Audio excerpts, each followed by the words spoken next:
the Prophet of Thought series.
What's good, everybody?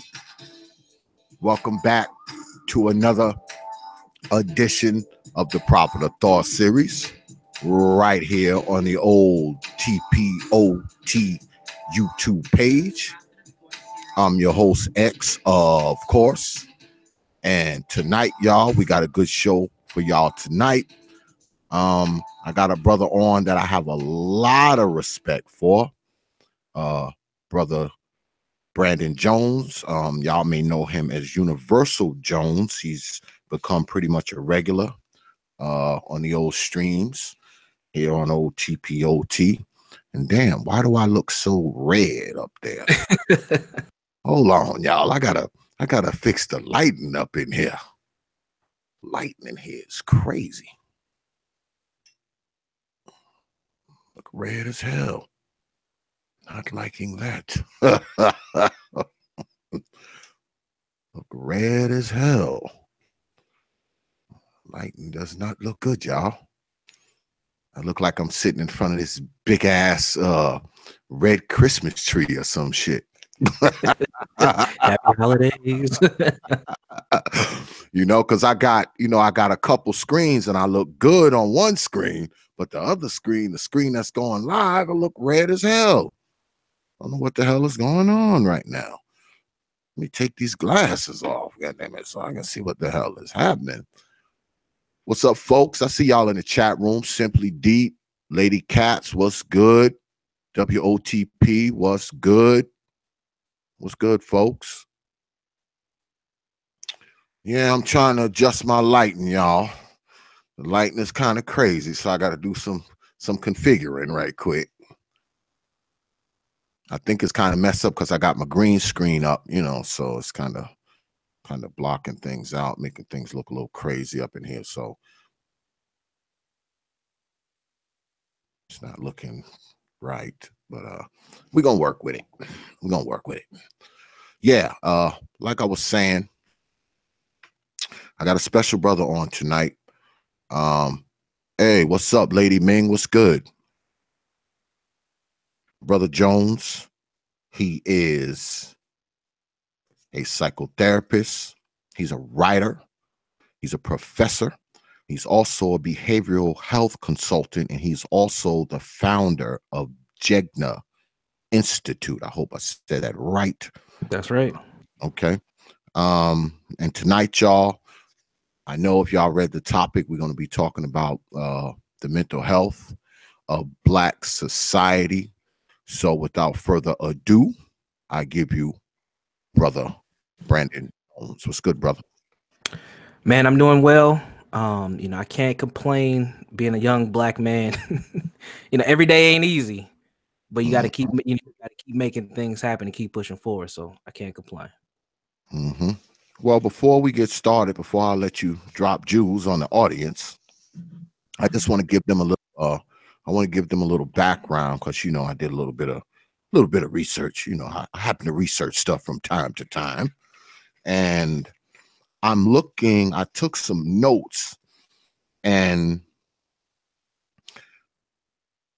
as everybody knows, we're about 13% of the population, us as black people. What's good, brother Laquan? What's going on, man? Brother Lamont, what's good? Um, we 13% of the population, brother Jones. And they say this is according to Health and Human Services.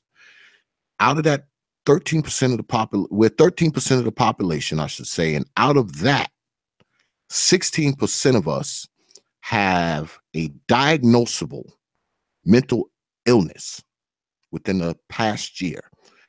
Now, according to them, 6.8 million people. So you're talking about almost 7 million people within the ranks of black society that have a diagnosable mental illness. They talk about socioeconomic factors that weigh in on mental health.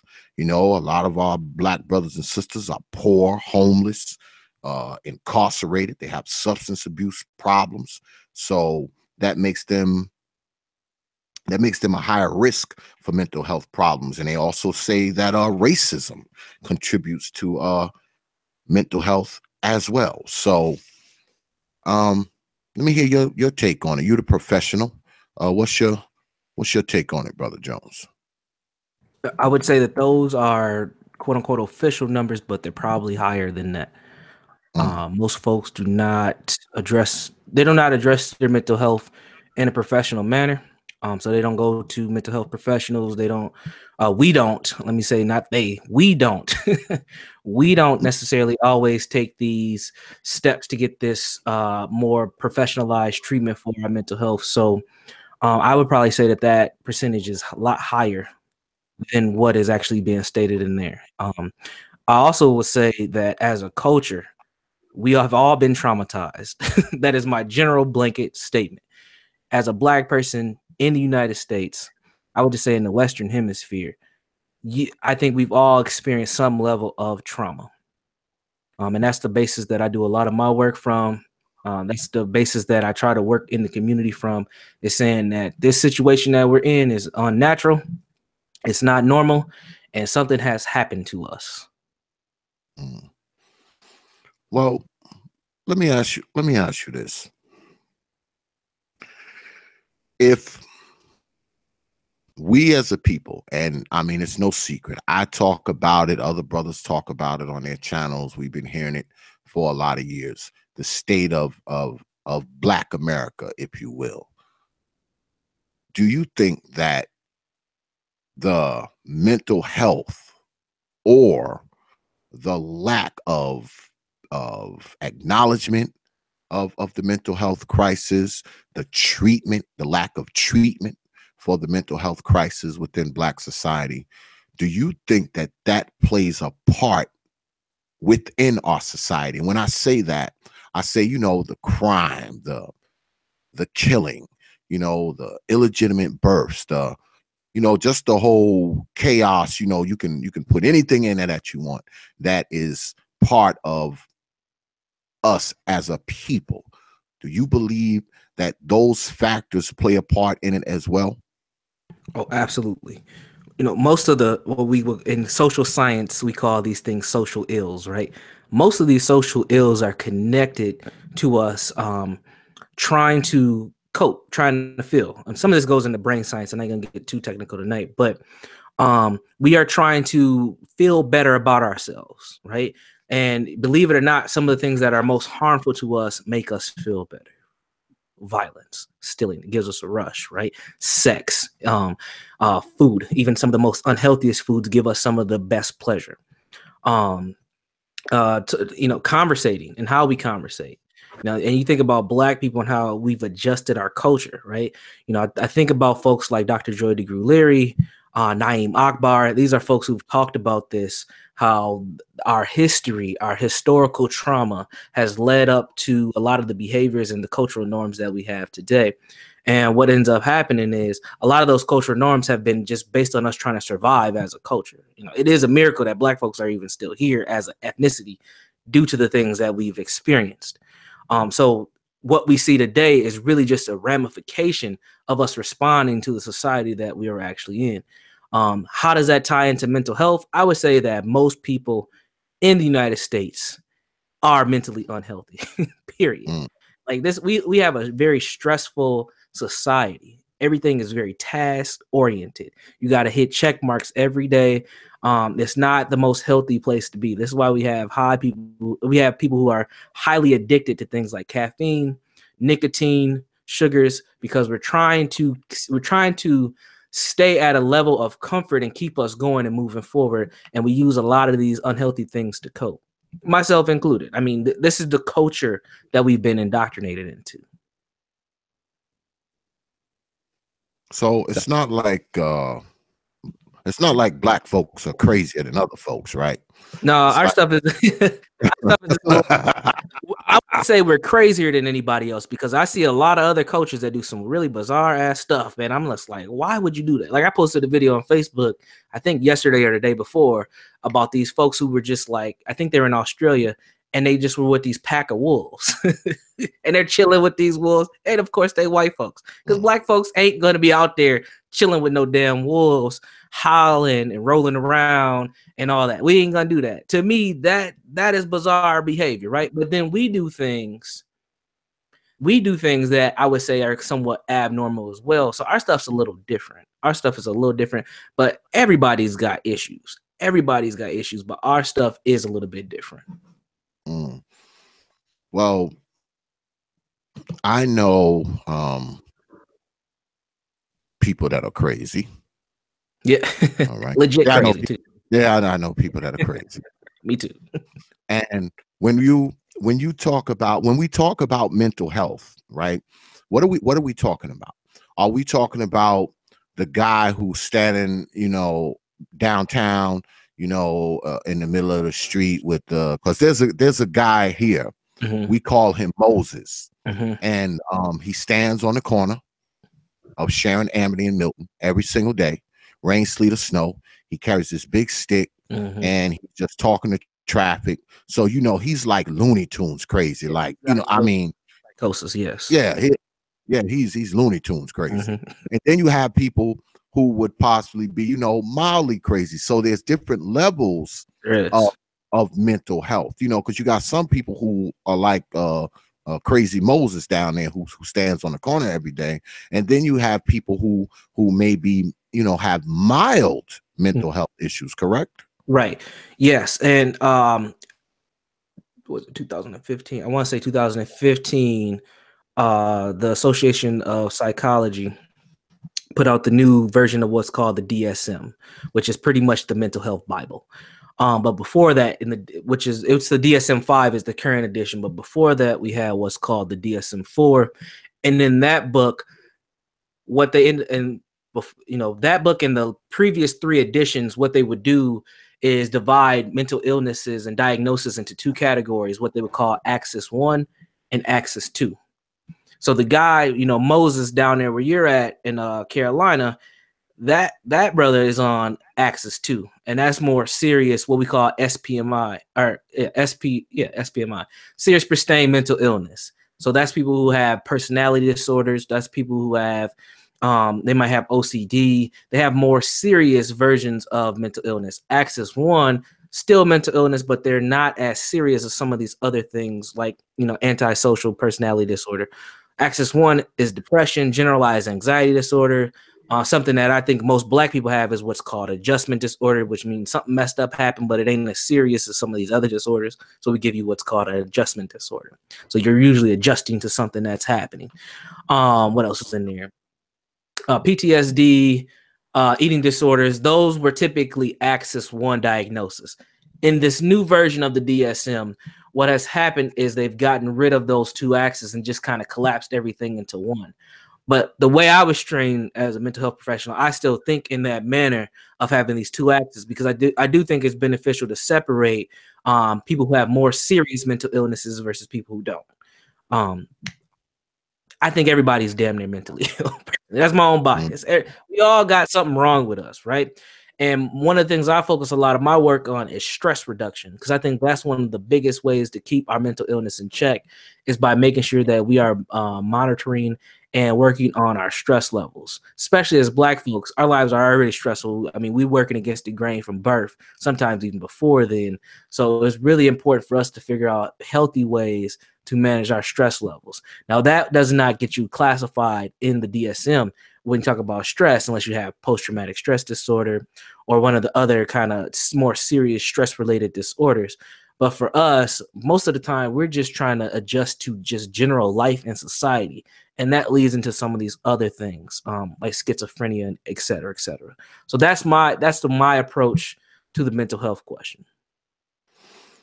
Well, this is the tricky thing that I've always thought was, kind of strange with mental health things.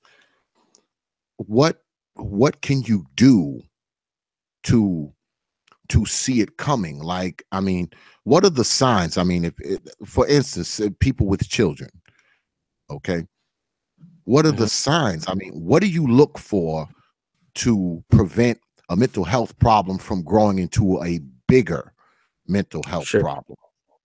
sure. If you notice something in your child that's abnormal, so there's a couple different ways to look at this. If you look at various different psychological theories, and you look at like developmental theories, there's certain kind of milestones that children are supposed to hit as they age. So, infancy children are supposed to be like putting things in their mouths, touching things, doing bad stuff that we call bad. Black folks, we like, sit your ass down, stop touching everything. That's actually normal.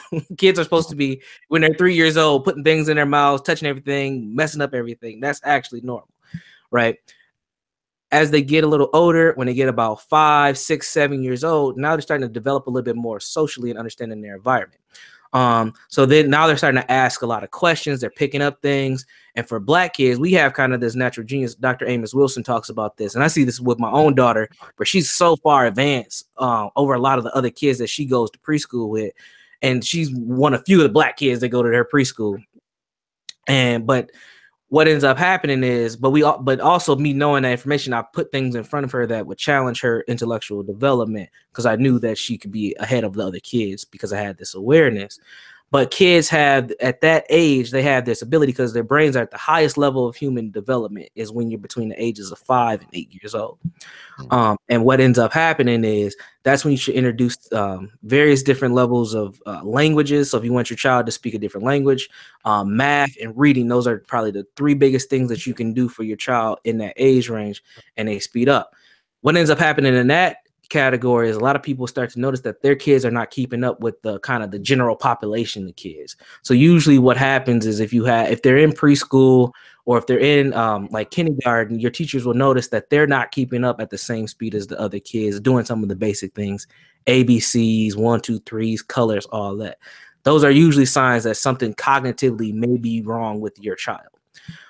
When they get to the ages of about 8, 9, and 10, they're starting to socialize more with their peers. So if your child is a loner, they might just be a loner, but that's usually one of the warning signs that something else might be going on with this kid. So if they don't have a best friend, if they're talking to themselves all the time, if they don't want to play with nobody, if they want to eat at different times when it's not appropriate for, when it's not necessarily time for them to eat with the group. So you're looking at more socialization things for kids in that age range. When they get into high school, this is usually typically when kids are more rebellious, looking for a lot more independence. But if you have a kid who's really attached to you, and let's say you're the parent, you got a 14-year-old that want to sleep in your bed, that's a little awkward, right? Something's going on there that's not normal. Usually kids don't want nothing to do with their parents once they hit 9th, 10th grade. They're like, man, F y'all, I'm out of here. Like, I ain't trying to deal with you. I ain't even trying to hear what you saying. But if you have a kid that's super clingy and attached to you, that could be kind of a trigger or kind of a warning that says, okay, what's going on with my kid? Why does my kid want to detach from me, right? These are all things to look at. Does not mean that your child actually has a mental health disorder. But these are just some of those abnormal things that don't fit the stage of development for your child to kind of let you know what's happening. If your kid has an imaginary friend and they're 13 years old, that's odd. If they're 5, that's okay, right? They're still 5, they're still learning. But if they're 16 and they're saying, Keisha's telling me to slap you, mom, and you're like, who the hell is Keisha? And she's like, well, Keisha's sitting over there on the other side of the room, and it's just y'all two in the room. that's letting you know something ain't right with your kid. Yeah, something's wrong. Right. And typically, you don't, something like that where they're having hallucinations like that typically doesn't happen in too many younger kids. I mean, it does, but it's very rare. You don't really start to see stuff like that until they get into their higher teens, kind of like college age, 17, 18, 19, is usually when things like schizophrenia start to develop. But outside of that, if your kid seems to be normal and fit in the mode of other kids, you should be, in the clear. But if your kid's kind of isolating when they're like 11 and 12, that's that's kind of a warning sign that something may be going on with your child. Any type of exposure to trauma is huge. One of the things that especially a lot of black young people deal with, we have huge attachment issues that we don't talk about because our family dynamics are just all over the damn place. I live here in Minnesota, born and raised. We get a lot, and it's very rare to have black folks here that are, multi-generational. So I'm a fourth generation black Minnesotan, which is extremely rare, extremely rare. Most people come here second, first generation. But a lot of times when people come here, they're leaving places for reasons, and they're usually coming here for economic purposes. So a lot of the young folks that I end up working with, they have attachment issues because mama done came from Chicago. She brought you up here to be with auntie, and then mama done went back to Chicago, and you 9 years old. And now you got to learn how to adjust because your dad ain't here. Mama done left you with auntie. You don't really know auntie that well. And now you here in cold Minnesota around all these white folks trying to adjust, and you don't know what's going on. Typically what ends up happening is a lot of those kids develop attachment issues. So it makes it very hard for them to, regulate their own emotions, makes it very hard for them to develop relationships. Sometimes their eating habits change, sleep patterns change. A lot of the things that we see as bad, like our kids just bad doing bad stuff, they're really just responding to the environments that they're in. So those are some of the things to look for in younger kids. Usually you want to see where they're at in comparison to kind of the general population of kids that they're around. Okay. Do you think that mental health issues, do you believe that they are hereditary? Like if mom is Looney Tunes, will Yes. will child be Looney Tunes too? It increases the probability. It doesn't mean that they will be. Right, so it increases the probability. There have been research studies that said things like schizophrenia, some personality disorders are genetic, and can show up in different genes. Now, these things can skip generations as well. So if grandma was schizophrenic, and then you had a child, and your child ended up being schizophrenic as well, that can happen. So if it's in your lineage, there is an increased probability. And they're also saying things like depression are like that too.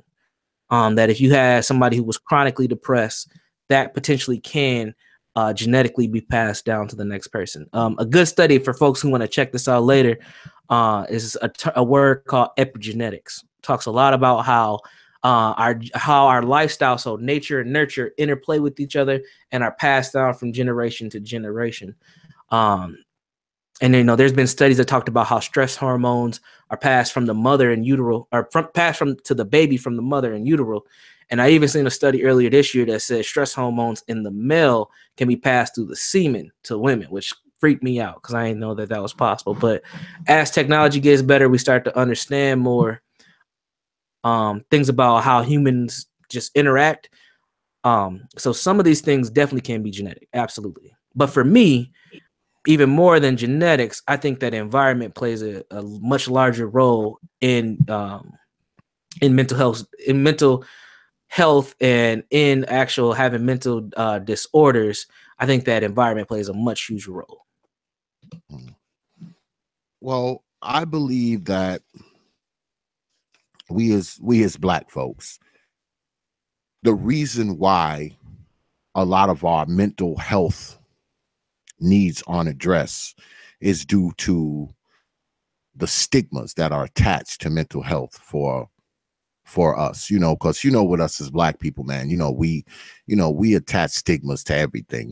We don't want to be perceived as this. We don't want people to think this about us or that about us, or we don't want the family business to be public, the whole thing that we got going on as black folks.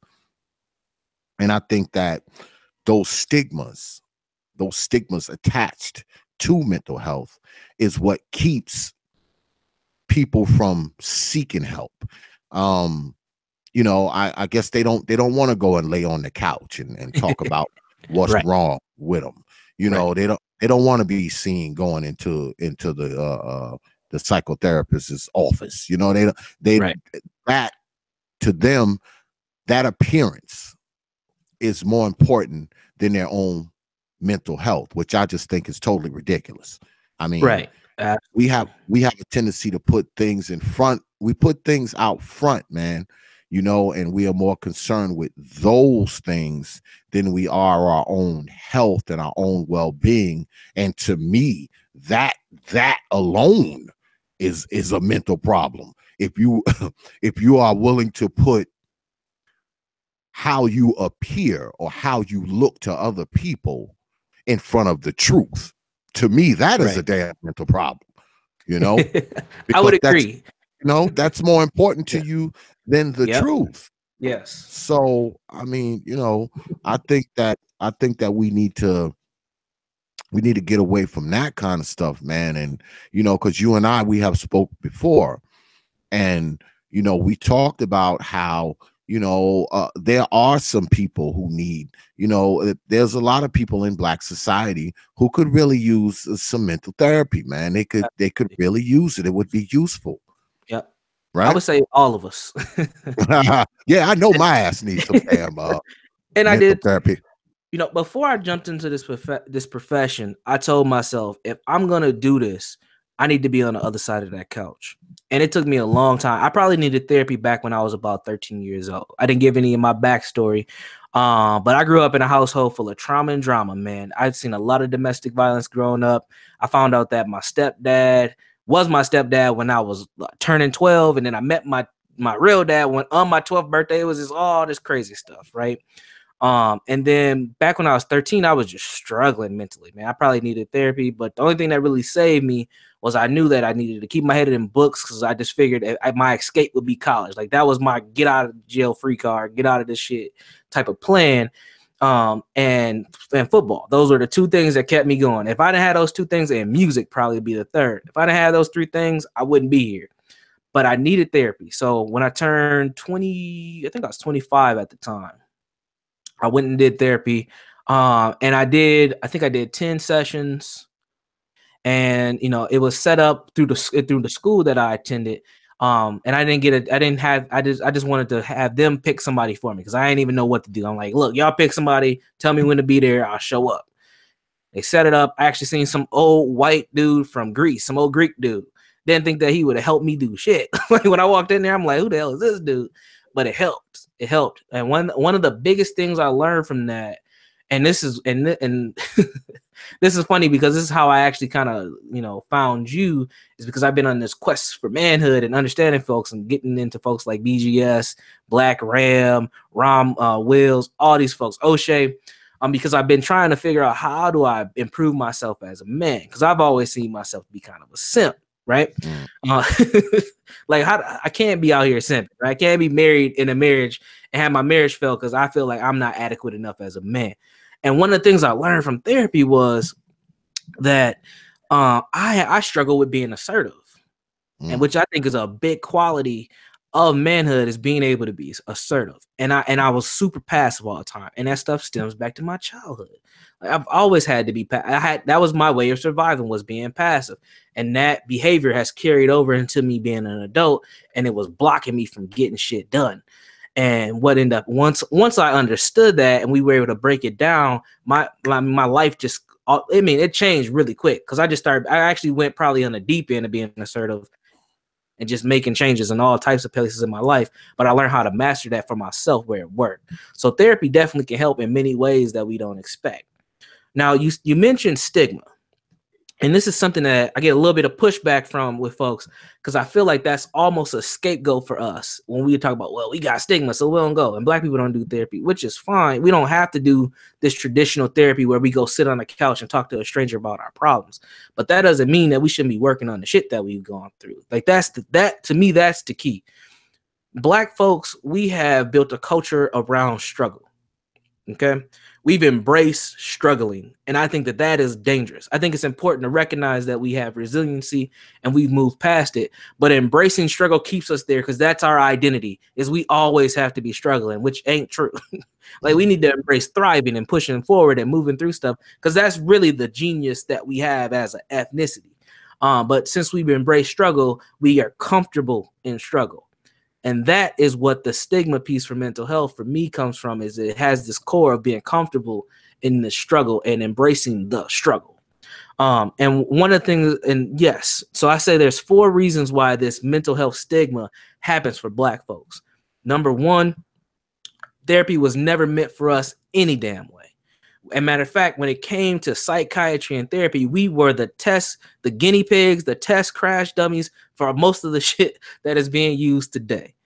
So we have a very historical, traumatic relationship with medical systems and mental health because a lot of these horrific things that have been done have been tested on us as slaves. So we shouldn't. We have no reason to even trust medical systems when it comes to doing any of this. So that's number 1, is this historical piece and our distrust of medical systems and mental health.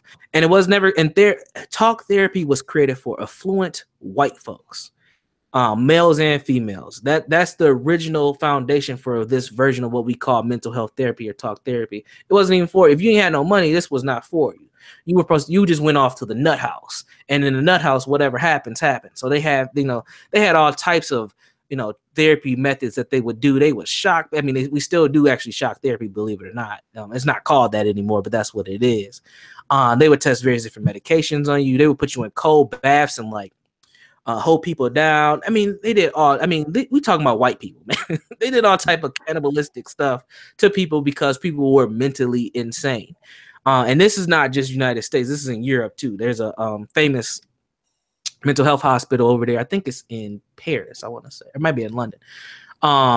It's called Bedlam Hospital. And I mean, they have all type of horrific things that they did to people over there when it came to mental health. So number 1, this thing was never meant for us in the first place. Number 2, we've always found ways to cope with our pain and our stress. As Black folks, I think this is one of the things about our natural genius as people. We've always found ways to make a way when we ain't have one. We've always done this. The therapy usually was some family member's house. And my family was grandma's house. When shit went wrong, everybody went to grandma's house to get the healing. For some people, it might have been church. For some people, it might have been alcohol. For some people, it might have been weed. But we've always found something to cope with our pain. So when it comes to doing this talk therapy thing, we don't identify with it because we've already found these other methods to address our issues. For some people, it might have been music. I mean, we've always found something to express our pain, deal with our pain, and keep it pushing. Which some of those things have not been the most healthy things for us to do. The third thing is the more modern reasons why I say that we don't do mental health. We don't have enough providers that look like us or understand our culture. And this is one of the ways that I make a living doing trainings and trying to encourage folks to get into this field or find alternative ways to provide mental health services for us.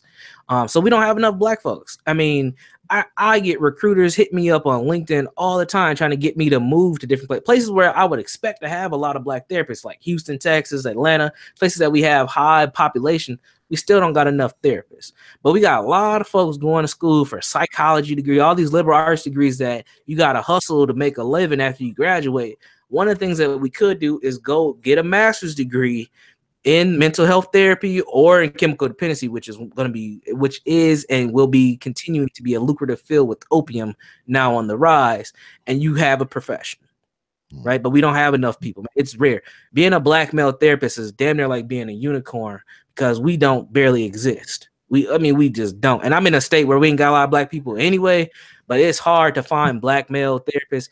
It's hard to find Black therapists in general. There's way more Black female therapists than men, but there's not enough of us collectively in the field. So you're less likely going to get help from somebody that don't look like you. Even though they might be able to help you, you're less likely to go to them to get the help. And then the last thing is the shit is expensive, right? It ain't cheap to get there. I mean, it's expensive. Most folks do not want to pay out of their pocket for therapy. I did not want to pay out of my pocket for therapy.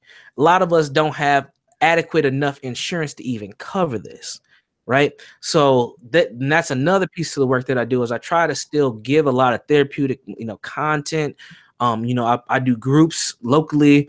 I'm thinking about starting doing like Google Hangout therapy groups. I think that'd be dope, where I just get on, people hop on, you can show your face or not. We can talk about whatever you want to talk about. And it's like a free group therapy session right here online. The only caveat is it's going to be shared with other people, which I think is a good way for other folks to learn and know that they ain't alone in the struggle that they go through. But we can't afford it. This shit is expensive. Like, I know therapists that charge $150 an hour, right? Ain't nobody trying to pay that. And that's not where we don't spend our money in our healing. We don't invest in ourselves enough, period, with our money. But we damn sure ain't gonna do it with no therapy. So we've always had these places that we were able to go to. We have this historical trauma. There's not enough of us that actually do this type of work, and the shit is just too damn expensive. So when we talk about stigma, I think that those are like the 4 pillars to the stigma. It ain't just because we don't want to go. There's these other things at play too that don't help us get there. So that's my answer to the stigma question. Well, once again, I say that I think that's part of our mental illness, because I mean, we spent last year $4 billion on cigarettes and liquor. We spent we spent $10 billion on damn hair weave. We spent another $5 billion on big screen TVs. I can go down the list. The billions of dollars that we spend on straight BS. So why can't we afford to go to a mental therapist? I mean, if we can afford $10 billion on garbage, right, if we can throw $5 and $6 and $7 billion away on cigarettes and beer and liquor and weed and all this kind of stuff, we don't have money for therapy. And what I wanted to ask you was this, Brother Jones, as well. Mm-hmm. Do you believe, because you're the professional, you're in the field, do you believe that mental health problems can be created? For example, the way a child grows up, the abuse that a child has, the trauma that we often talk about, the trauma from family life itself. The kid could be a normal kid up until the time he's 4 or 5, but the kid goes through abuse. The kid isn't being treated right. He's neglected. He's not getting fed the way he's supposed to be fed. He's not getting clothed the way he's supposed to be clothed. I mean, can mental problems be created in a person? Absolutely. And that's why I talked about attachment, because reactive attachment disorder is actually a disorder that is created by the experiences that someone goes through. PTSD is another one. And for us, I don't think that we have post-traumatic stress at all. I think our stress is very chronic and continuous. And it's complex. But these things can be created when we go through these what I call toxic stress environments, where we are in a consistent state of very traumatic experiences that do lead to major depression. And one thing that we don't talk enough about in the Black community is anxiety. A lot of us have high ass anxiety. Like, our anxiety is through the roof. I could probably diagnose most Black people with generalized anxiety disorder because we are responding to the things that have happened to us and the environments that we live in. No matter if we live in deep in the hood or out in the suburbs, the anxiety is consistent and very high. So absolutely, these things can be created. Well, I'm glad that you came on to talk about this. And if anybody wants to come into the chat and talk about some of their damn mental problems, just let me. We can do some free sessions. Come on in. I'll put the link in the chat. But before we continue, Brother Jones, I just want to I just want to say something to the people out there that's listening, whether you're listening to it live or listening to it on the back.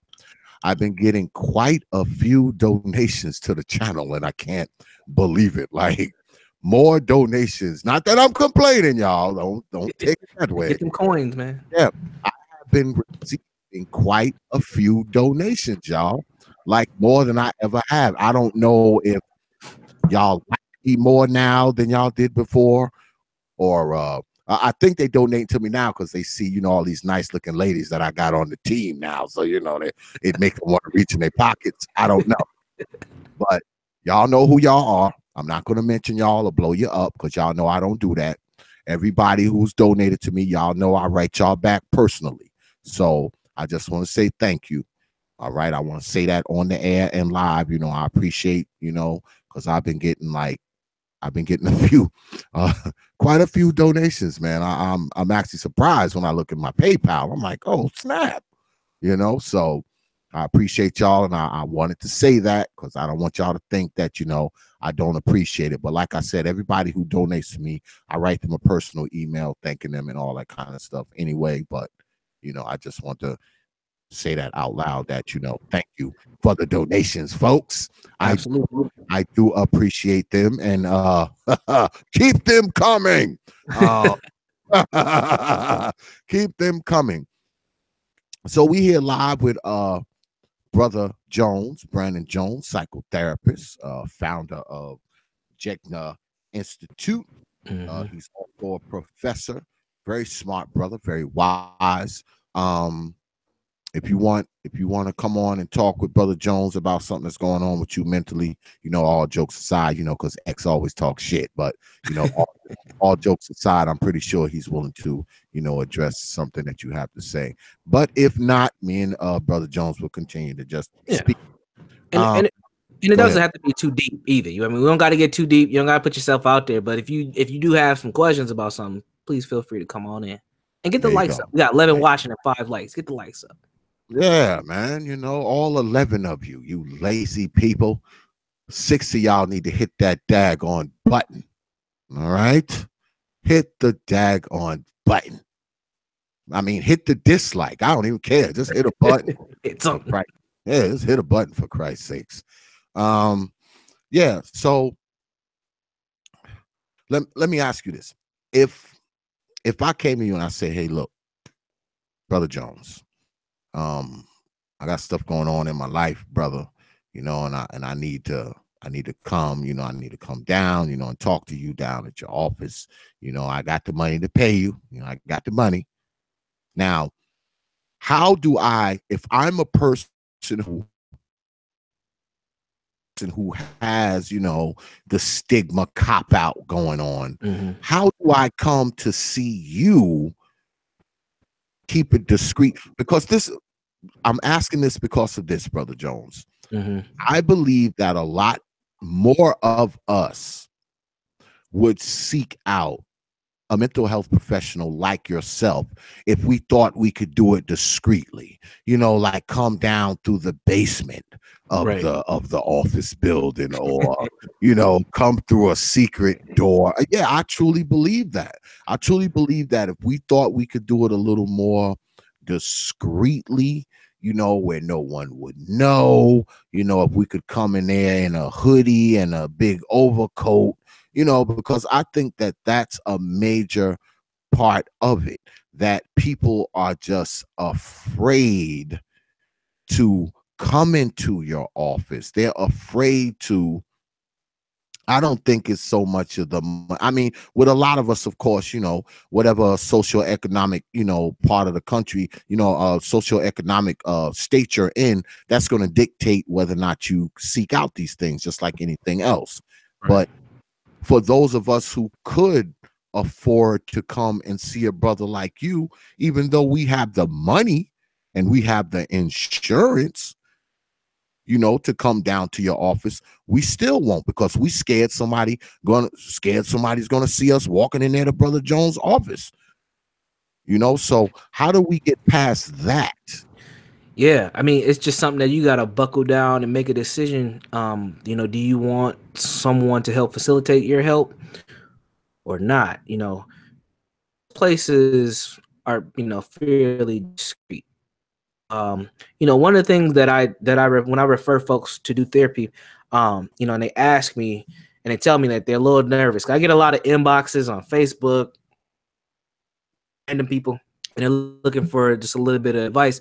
And I usually try to refer them to what we call someone who's in private practice. Because typically those folks they're in a general office building. They might have their name on there, but you don't really know what you're going in there for if you go. And there's private practices all around the United States. So I usually try to do that. That's a good way in. If you don't want to go to an agency or somebody who has, such and such health services, so it doesn't seem like you're going to get, some psychological evaluation or whatnot. So going to someone who's in private practice is usually good. Another thing that I recommend for Black people to do is vet the person you go see. Vet them. Ask them questions ahead of time. One thing that I like to do, and this is why I do a little bit of media stuff, like I have a podcast and all that stuff, is I want people to get a little bit familiar with myself before we even start talking about what they're going through, to help draw that bridge down a little bit. Therapy's unnatural. It's not normal for someone to go to a stranger and tell them about their deepest, darkest secrets and problems. It's just not. But it can be helpful. And I think one of the ways for it to be helpful is if the actual provider, the therapist, or the mental health professional is approachable. And it's hard to gauge. And one of the things that sets this profession up, and this is a very European way of going about it, is when you're trained to be a mental health professional, they actually train you not to disclose information about yourself, which I think is a huge block and a huge barrier for a lot of Black folks, because we want to know who you are before we even start talking to you about anything, typically. So I used to get in a lot of trouble in my training and in my classes, because I'm like, look, the stuff you're teaching me here ain't gonna work for my folks, because I need to let them know a little bit about me. So anytime someone talks, asks me any questions or they want to come see me, I always tell them my story. I take 5 minutes, talk about myself, so they know, look, okay, this dude has been through some stuff. He might understand what I'm going through, and I'm gonna give him a chance. But most people don't do that. Most therapists, they don't even have pictures of their family up in their offices. All you know is their name, and then they'll have their degree on the wall and their licensure on the wall. Very status driven, and it's very intimidating because it's so clinical. It almost feels like you're in a medical office and not actually in a therapeutic setting. But I try to draw that down, and I just try to be real with folks. At the end of the day, I try to be as authentic as I can. Yeah, I got degrees. I have all types of awards that I won. But at the end of the day, I'm still a young Black dude out here just trying to make a living, trying to be a father and a husband, and trying to improve my community. And I approach people that way. I don't use a lot of big words. I try to match people where they at. And then after I tell them about myself, I try to get to know them first and not necessarily the problems that they're going through. Like, who are you as a person? What are you into? What do you like? Who do you listen to? Let me connect with you as a person before we even get to why you're here. And we can get to that later. So just really just humanizing people and meeting people where they're at is very important. But when you're trained as a mental health professional, that's not how they train you. They want you to get your diagnostic assessment done. They want you to not tell the clients anything. And culturally, I think that that's a bad move. Wow. I was looking on your, I went to your site because, I always research my guest. And I like something that you said on your site, man. You said leaders are not born or made. You said leaders just seize opportunities that the status quo do not. And yes, that is such a powerful statement, man. And I couldn't agree with it more, brother. Thank you. Yeah, man. So the Jedi Institute is, my kind of sliver of internet world, and I can also kind of run my business through that too locally. I don't have a physical location for that. It's more just my behavioral health consulting stuff that I do. But one of my big things is building leaders. I see so many, especially with young folks, I see so many talented Black people on a daily basis, man, and they don't even recognize their potential or their talents because nobody's ever tried to champion it, right? Nobody's ever tried to push them forward, and and a lot of us don't believe in ourselves, and it crushes me, man, because I'm always trying to build people up and say, man, you do this well, keep going. Most people that know me know that I'm always in a supportive kind of cheerleader-like mode for most people. But one of the things that ends up slowing us down due to that is we don't have adequate leadership because most people don't see themselves as a leader. Most Black people are too damn humble at times to even see themselves as leaders. And then the folks who do want to be leaders are usually leading in some very, troublesome ways, right? But what I say is what leaders do, they just seize opportunities that other people don't. Everybody's not born to be a leader, but some of us have skills and talents to get us there. But are they taking the opportunities that they get? Are they doing things to create those opportunities that they get to make it? We can't, I don't think you can breed a leader. I don't think you can try to make somebody be a leader. I think it's something that's in you that needs to be drawn out of you. And I don't think that could you be kind of born with some of this? Sure. But these opportunities and experiences is what help develop you and push you forward. Mm-hmm. And when I think about, because when I grew up, I had an uncle. Well, I had a few people in my family who I just thought were bonkers, but I had an uncle who had, mental health issues because he had served in Vietnam. So when he came back, he came back with, and I'm going to share y'all with this, and I know it's going to make some of y'all laugh because I used to laugh at it myself, but now that I look back on it now, I realize that he had something mentally wrong with him. And he used to drink. He used to drink a lot. And what he would do is he would drink, and when he got drunk, he would go into his room and he would put on like his military fatigues. And he wasn't a young guy. He wasn't a young guy at all. He was like in his 50s. And what he would do is he would put on his military fatigues, right? And he would have the sticks and the twigs and all of that in his helmet, just like he was, down there in Vietnam still. And he would be speaking. I don't know if he was speaking Thai or Vietnamese. He would be speaking that. And man, he would be in the house or in the backyard, and he would dive and roll and roll behind the building. And just stuff that you could not imagine. Yep. Yeah, man. And we were young. So, of course we used to laugh at the shit. We thought it was the funniest thing in the world. But looking back on it now, he's dead and gone now, but looking back on it now, he had real serious mental issues. Real serious mental issues. So what I want to ask you is this. What is crazy and what is not crazy? You can have mental problems without being. So crazy. What is crazy? Yeah. Crazy is when you are hallucinating, when you are disassociating. So hallucinations is when you're hearing things that might not necessarily be there. Disassociation is when you are in the present, your physical body, but your mind is somewhere else. You're just disassociating from reality. Those are typically two of the signs from crazy.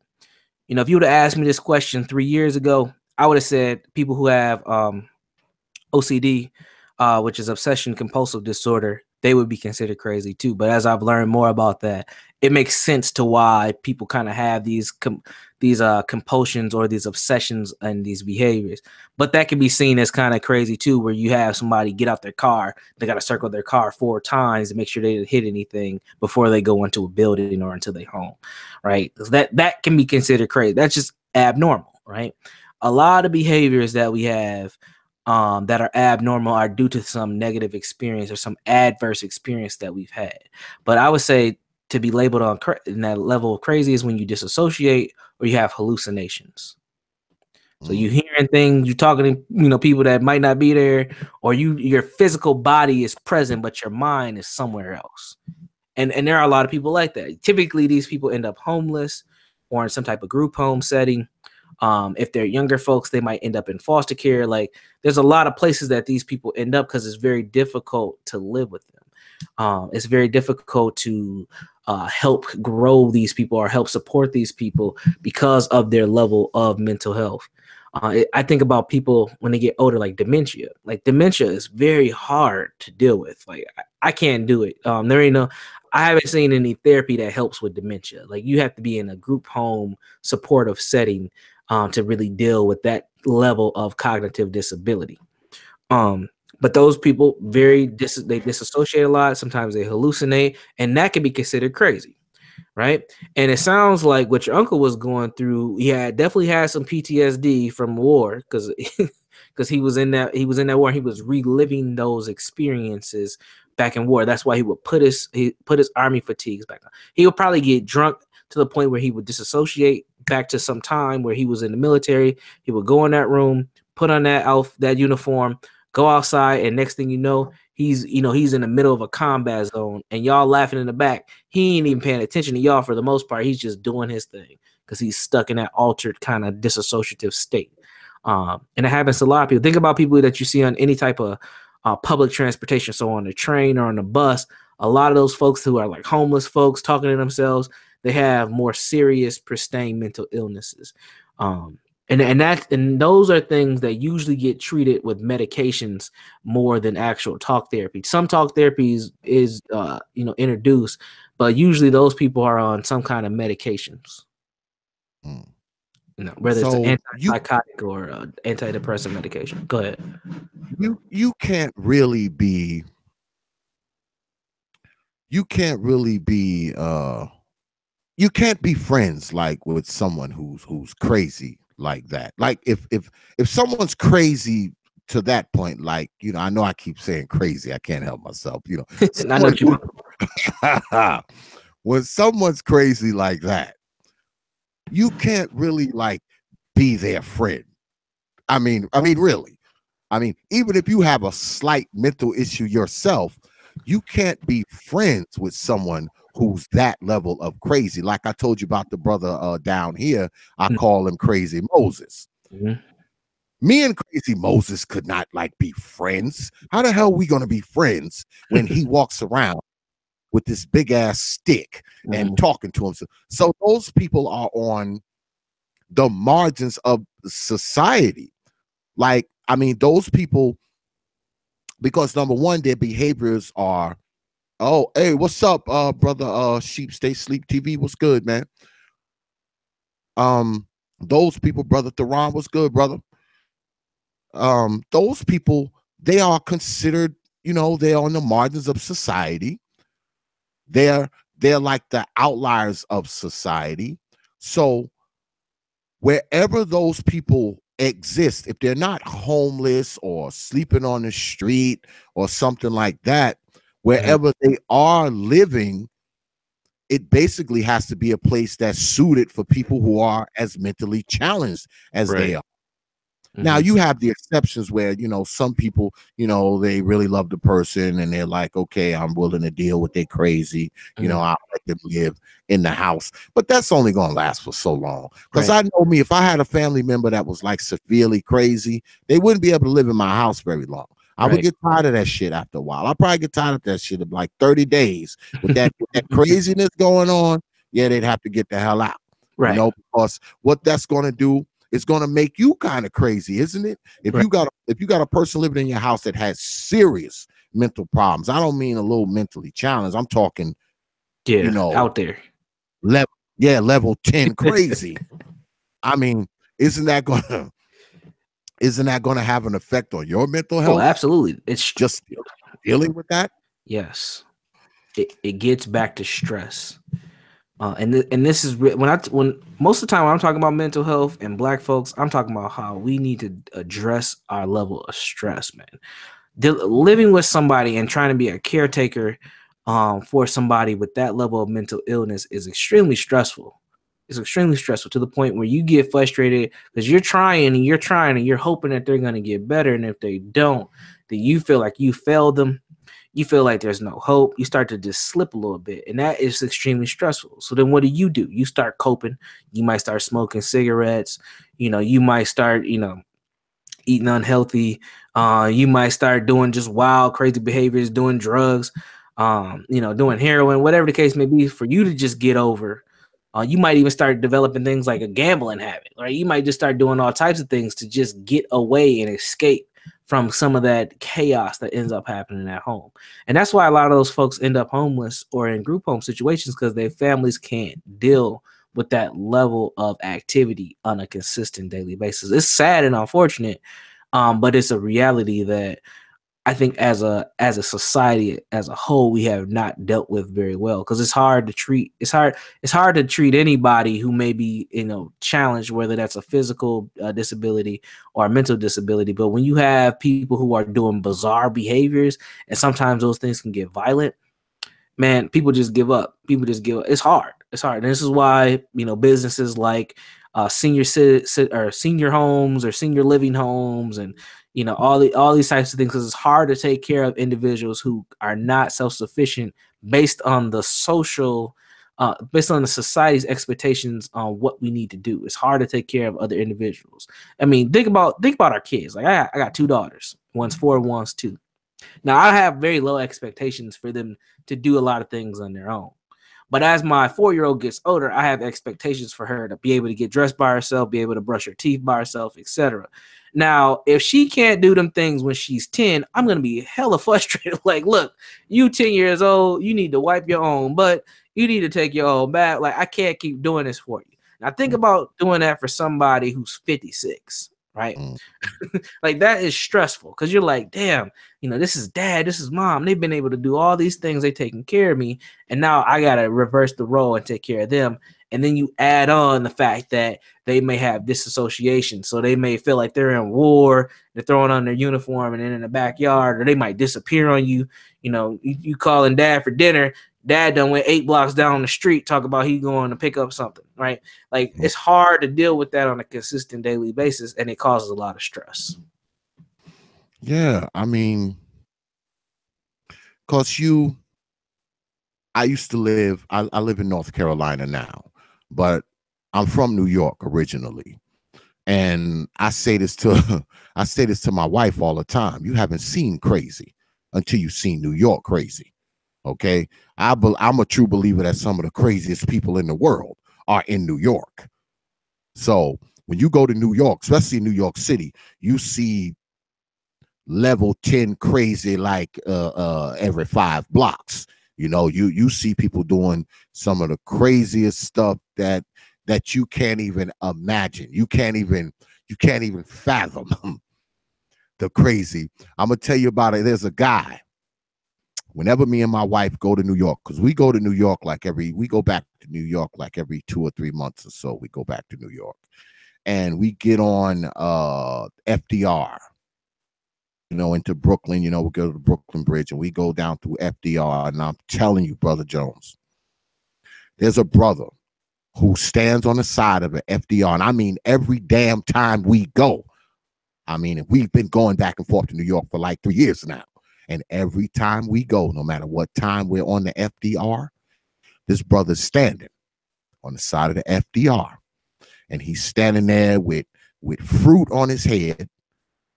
He has the crazy looking clothes. Sometimes he has on like a fruit necklace.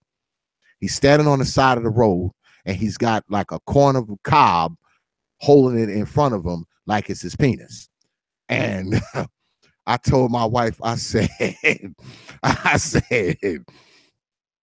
that brother there,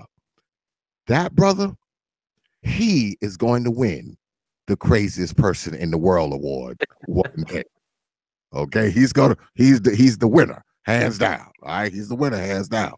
Now I say that to say this: when you live in an environment where there are so many people with mental challenges, doesn't that environment itself kind of changes your perception of the world? For instance, if a kid is in somewhere, like, even if he's down here, but I'm talking about New York City. If a kid leaves his building every morning to go to school, and on the way walking to school, he walks past 4 or 5 just crazy people. I mean, insane people. how can that not affect that kid?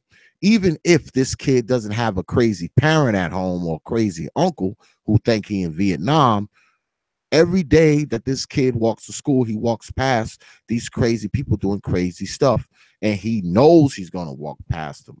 So just that alone, doesn't that have some type of psychological effect on a person per se? Sure, I would say it can. Yeah, because it now becomes normal, because this is an everyday Mhm. occurrence that this young person sees, five folks who are, delusional and just out of their mind, or they're hallucinating and they're kind of, out of their mind, so to say. So absolutely, it becomes normal, and this is one of the things I talk about in a lot of my work, is how important exposure is. So if that young person sees this every day, but they're not exposed to nothing beyond that, that will become the norm. So they would expect to always see someone who's on that level of crazy and not understand that that is necessarily not the most normal thing. Does it have an effect on that actual individual person for them to develop mental illness? It could. I don't think that would be unless something happened. So if one of them crazy people try to touch them or try to snatch him or something, then I think it would have more of an impact versus just seeing it every day. Especially if they chasing them with the Right. corn Yes. holding it like it's their penis, chasing them down the road like that. Now, That was yes. Now that's gonna cause some frustration and some anxiety.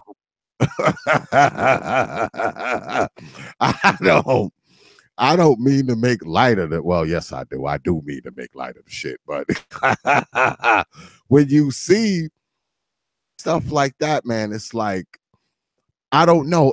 When I see stuff like that, you know what I think about? I think about what this person must have went through to get to that point, you know, because it's hard to believe that a person is born that crazy, right?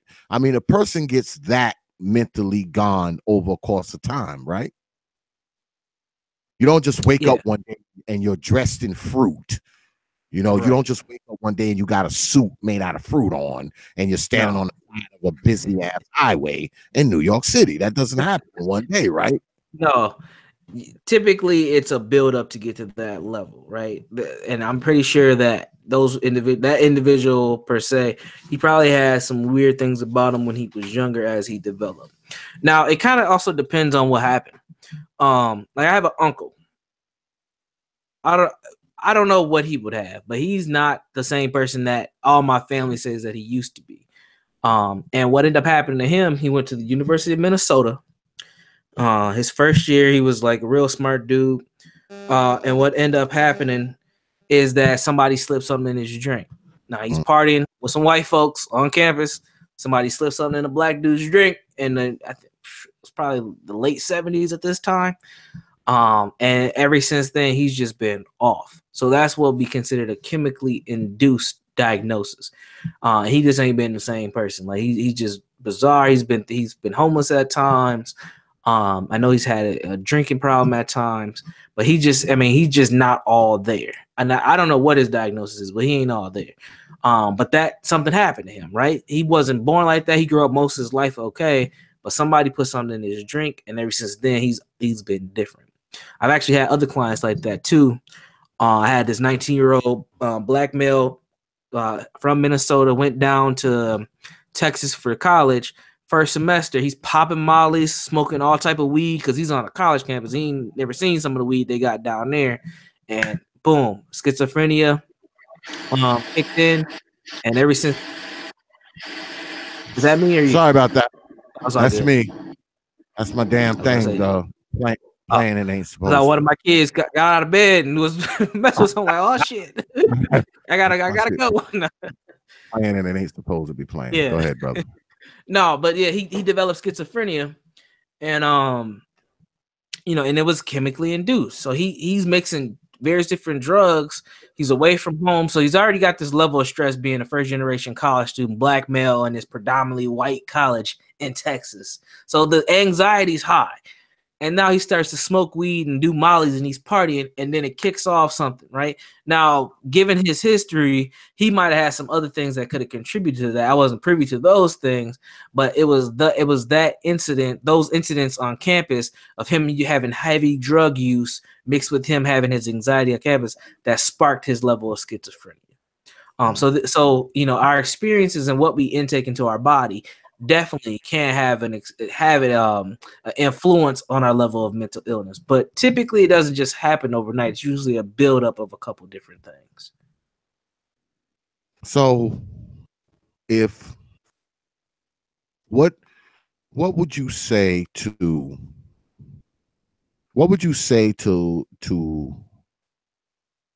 a young person, say a teenager, who's living with a parent who happens to have, you know, some type of mental illness, say mid-level to severe? Because if you're a person that has mental illness, it's going to be pretty hard for you to like raise children, I would imagine. I mean, I don't think a mentally ill person can raise children. And I do believe that a lot of mentally ill people are, if you know what I'm saying. I mean, mentally ill people can't really raise children. I mean, they're mentally ill. So, I mean, how the hell are they raising children?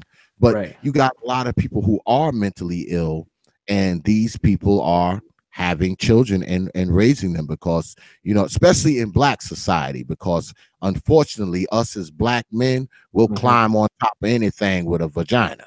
Yeah. You know, we don't care how crazy she is. No, we don't. Yeah, I've seen some really insane women with multiple kids. I'm like, yeah. What insane. I'm talking she could be totally freaking strapped down, straight jacket, insane, and she can find some brother to climb on top of her. She could be the female version of the guy standing on the side of FDR dressed in fruit. And some dude, and some dude will try to get up under that fruit.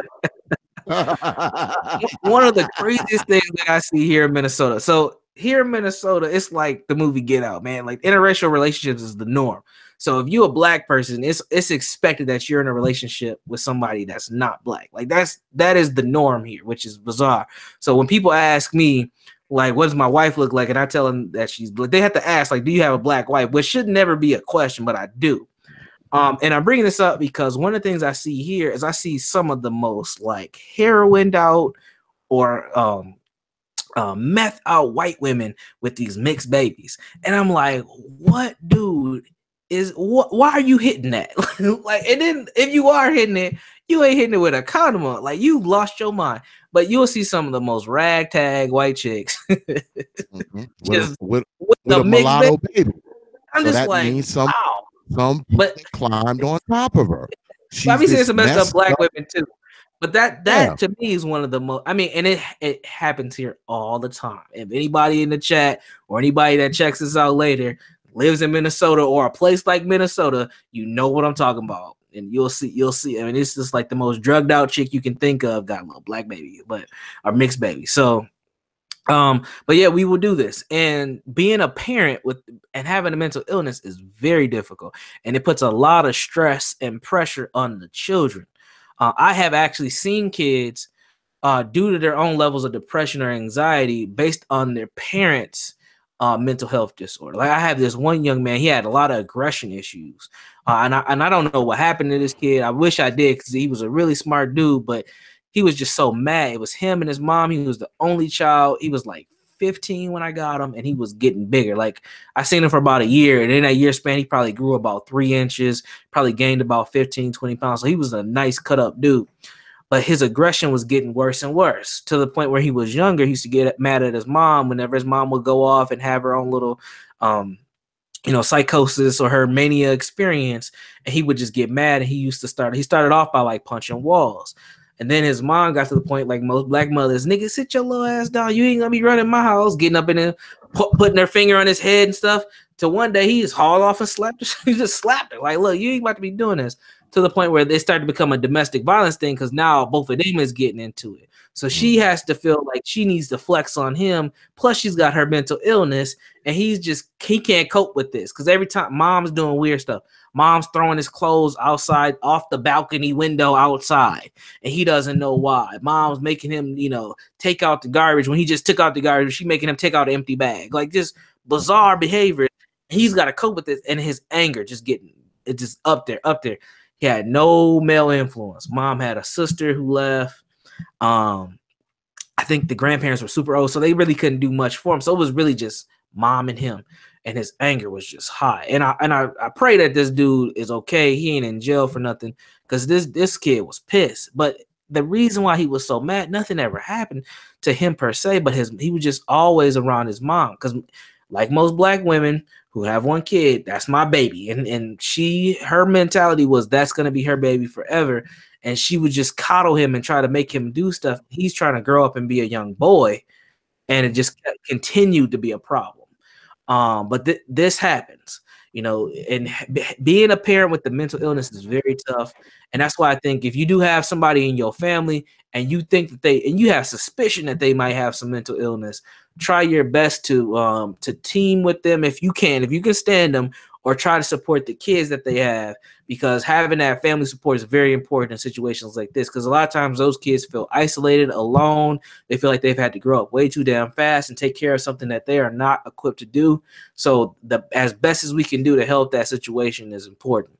Because I've seen that a lot where, the parent has an issue, the kids really don't, but the kids have issues because the parent does. So the kids are smoking, or the kids don't want to come home.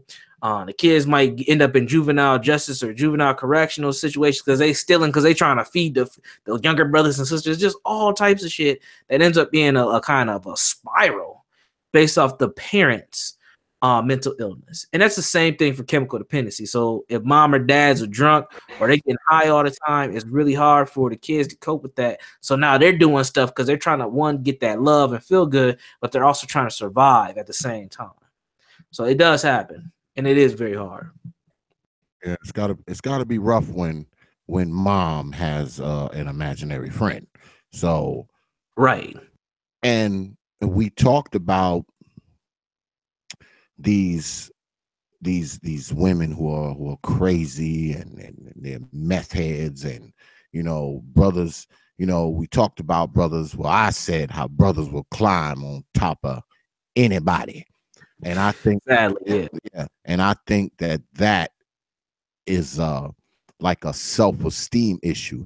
Do you believe self-esteem or the lack thereof?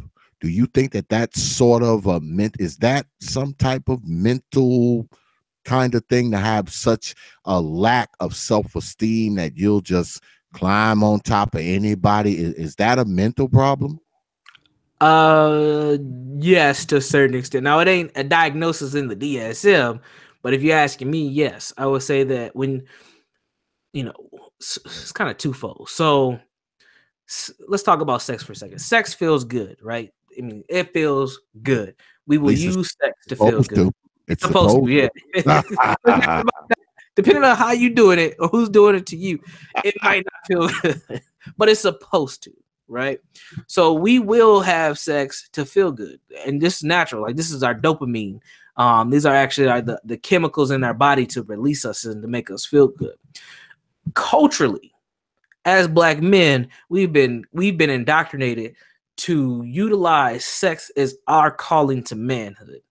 And unfortunately, that has led to this kind of bastardized version where we will stick our dick in damn near anything, right? So it's culturally acceptable to say, man, I hit that. But the quality of vagina that you are working with is not good. But as long as you can say I hit that and it's making me feel good, then I'm straight. That to me is a level of mental illness, because it's really responding to your trauma and to your stress, where you don't have the necessarily discipline or the self-respect of your penis and your body to not just be placing it with anybody and anything at any time. So I would say yes, not in the DSM, but it's definitely something as black men that we definitely talk about. And black women, you should not be giving your box up to any and everybody. It just should not be happening. But it does, because you want to feel good. You want to say you have a man, or at least a piece of a man. And those are things that are very unhealthy. You know, Sherazad Ali talks about this all the time, right? Making sure that, you know, that you are protecting yourself as a woman, and that you are being feminine and not just giving it up to any and every old body. So, and I've always wondered, man, that, you know, when we talk about the mentality of black society, you know, and you know, we often talk about this stuff a lot. You know, I do, you know, I make videos about it. You know, I talk to the people I know about it. You know, I mean, it's basically it's negrology. You know, it's the study of Negroes, and we talk about the ills within yep. black society. We talk about the problems of black society, and I'm a true believer that a lot of the answers lie within mental health. Right. Um, if we had a better grasp on mental health within black society, I think we would have a better grasp on black society in a whole. We would get a grasp on some of this crime. We would get a grasp on some of these illegitimate births. We would get a grasp on, you know, our kids dropping out of school and girls getting pregnant at 14. And, you know, if we had more of a grasp on some of our mental stuff, man, Right. you know, the other stuff would fall into place, I would think. You know, Yes. some of it anyway, there'd be It some helps. would be some Yes. improvement. We would see some improvement, man. And maybe, just maybe, you know, black society wouldn't be in the dire straits that it is. I mean, people get mad at YouTubers like me and other folks that I know and that I'm aligned with, you know, because we talk about these things. Right. You know, we talk about these things because I get emails and stuff, because everybody knows my email. It's on my YouTube page, so it's not hard to write me some crazy soliloquy and tell me how much you hate my stuff.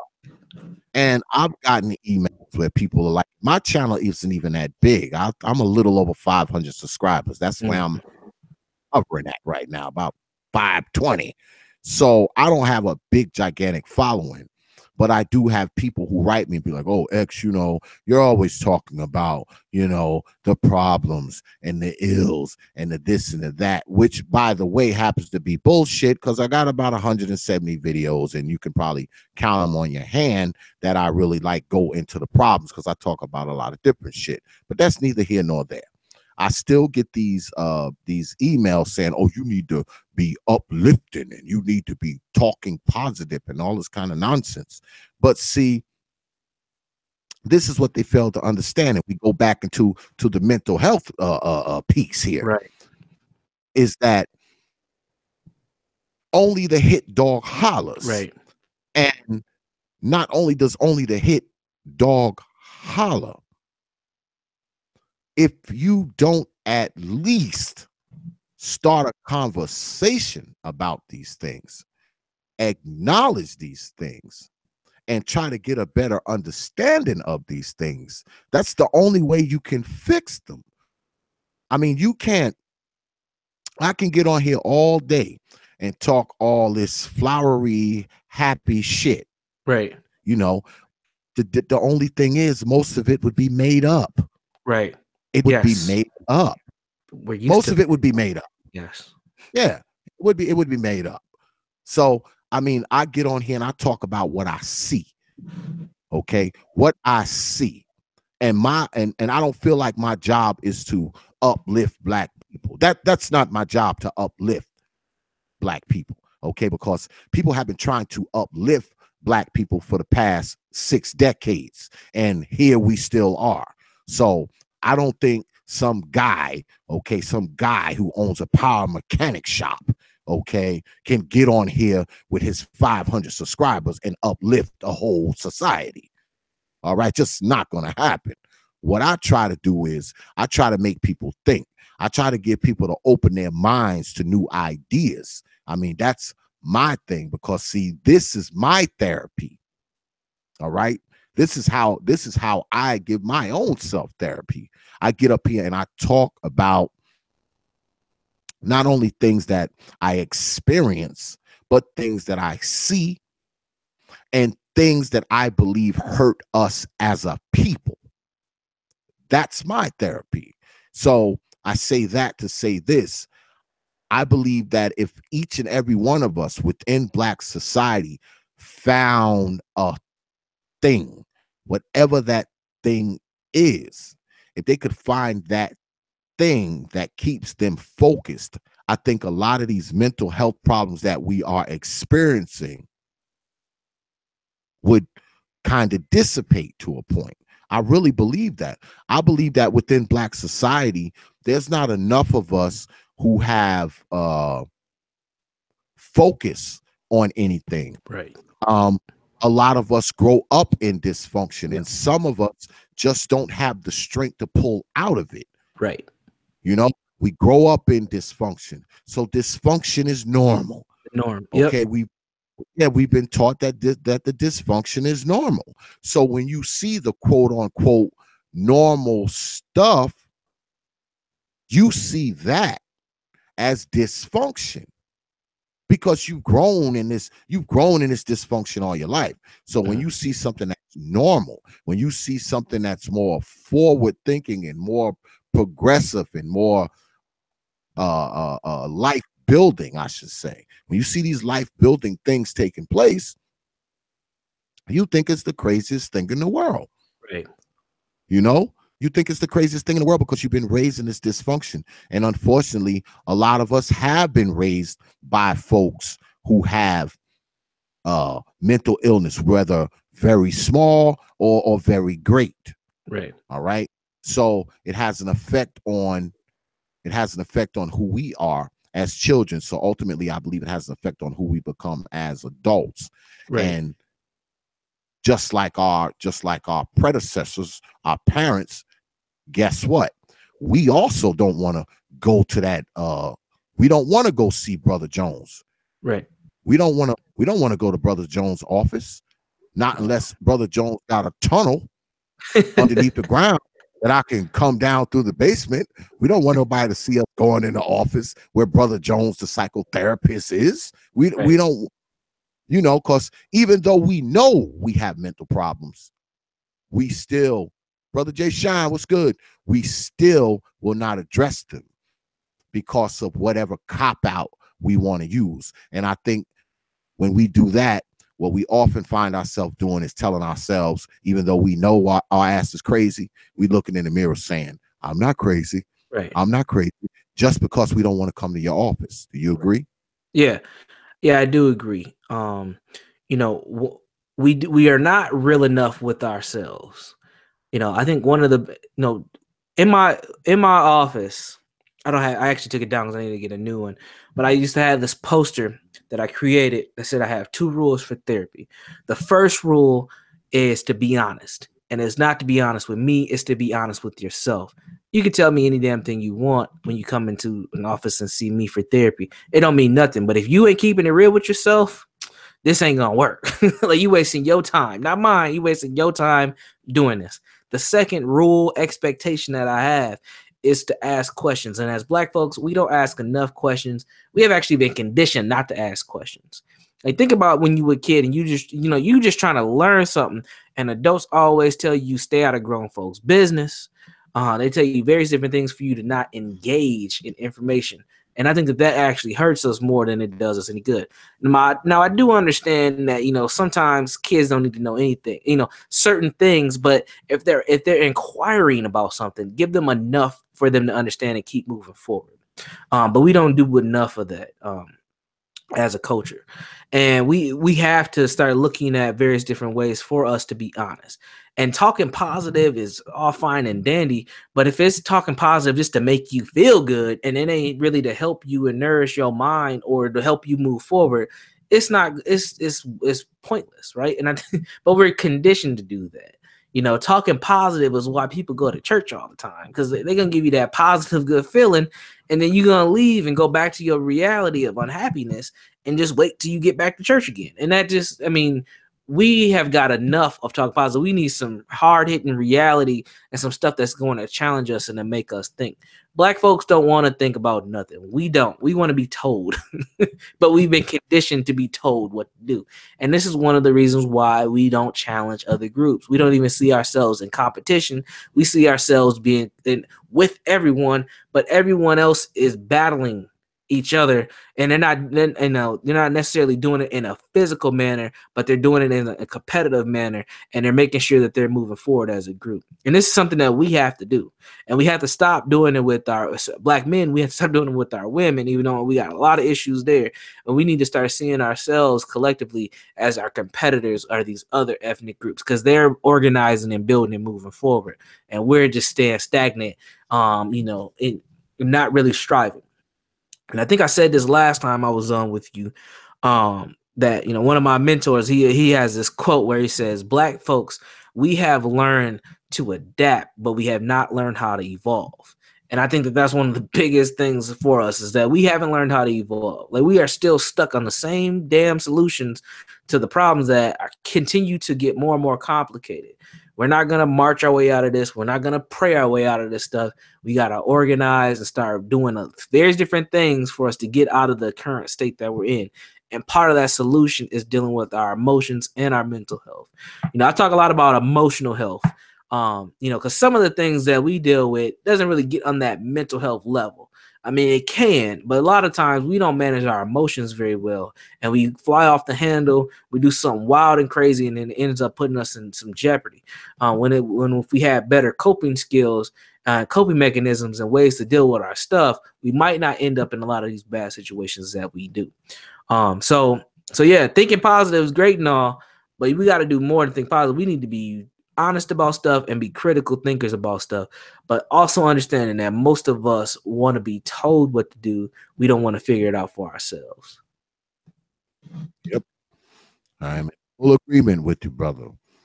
Because at some point, man, there needs to be more of us saying, look, something's wrong here.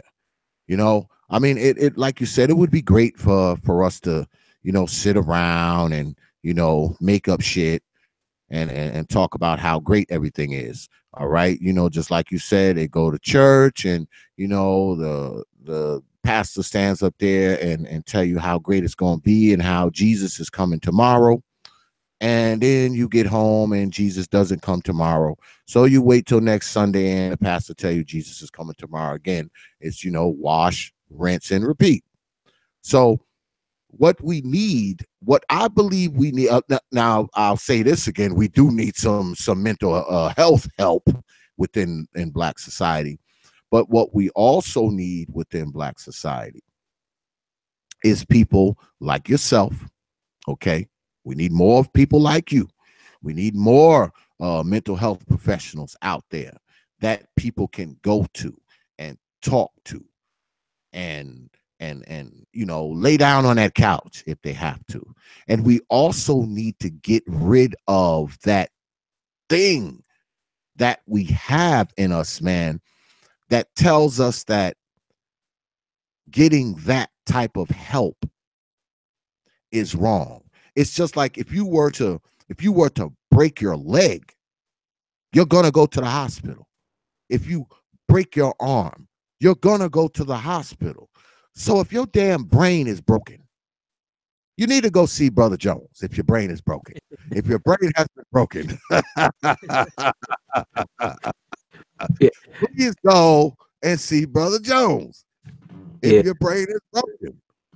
Come on, man. You got to admit that something's wrong, right? Even if it ain't broken, is there something wrong?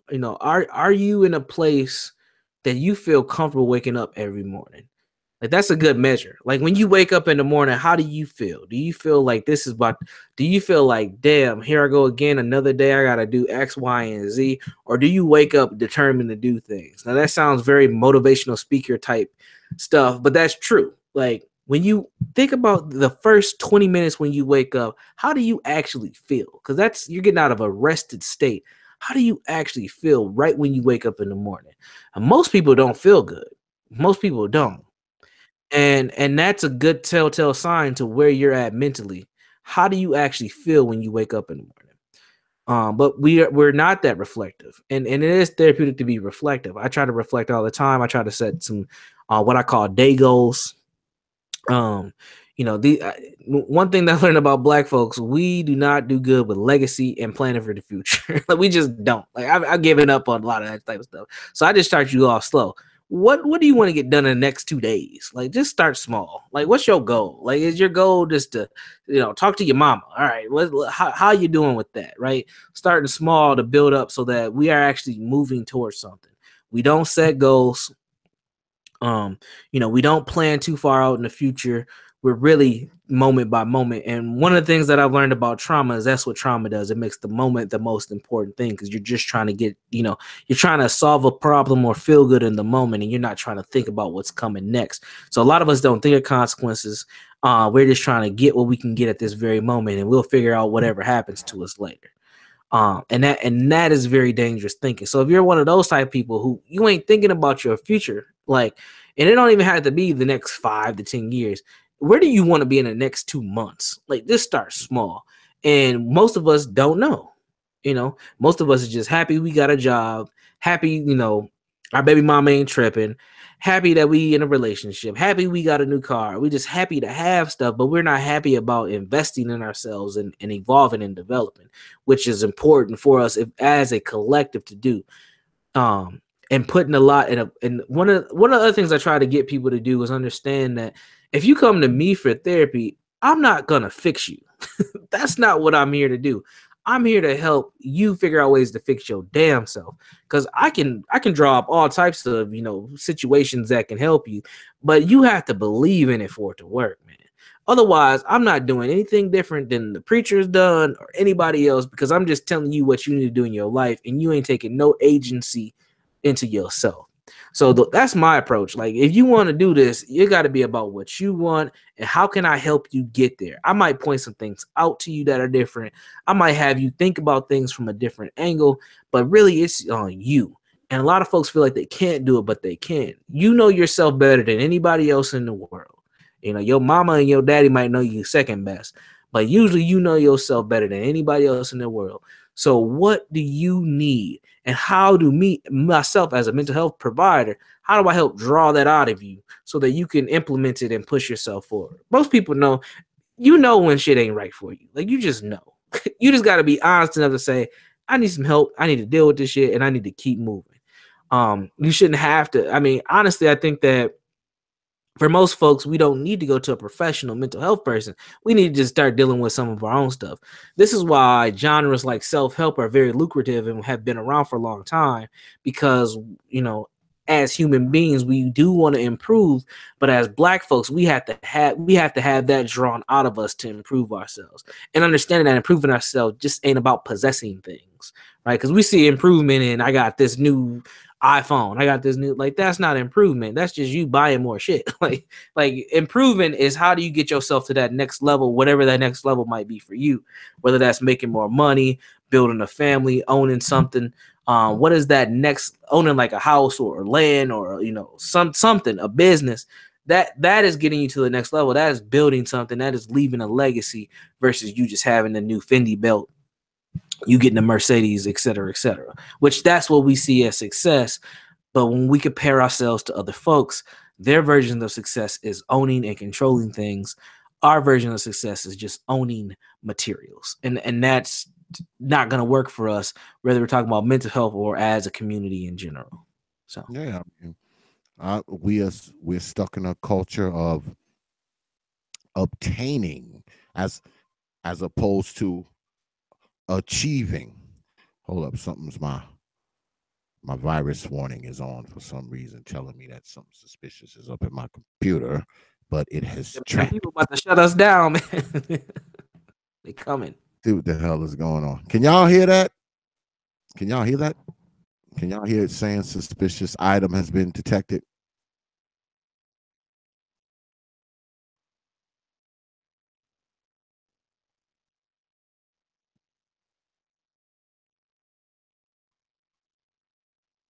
Oh.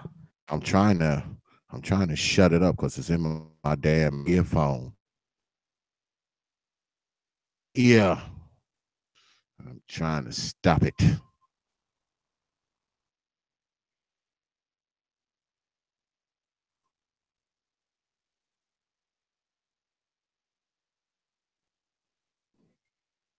I'm glad y'all can't hear it.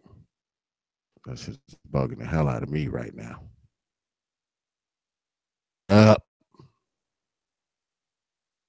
Okay, it's stuck.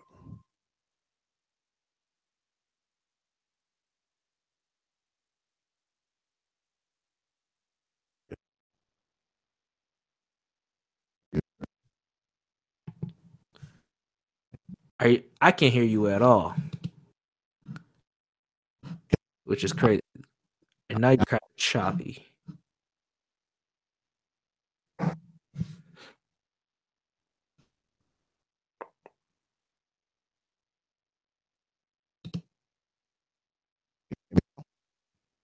Nope, you're still kind of choppy. I can tell you're trying to say something, but you're still kind of choppy. Yep.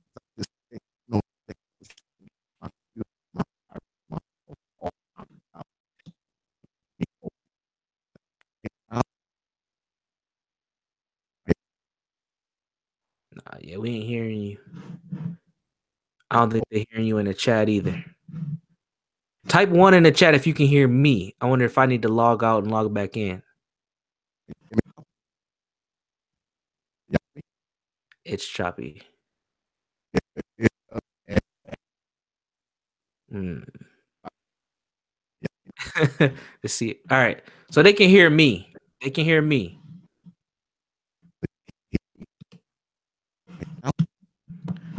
Yeah, them boys coming through. We talk about getting black folks' mental health right. They like, nope, y'all niggas need to stay confused.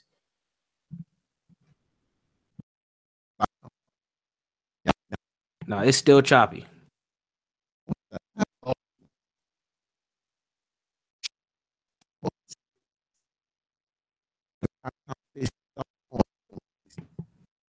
That's wild. Yeah, I don't know what happened. If you log out and log back in, will that end the stream? Okay. Damn. I don't know.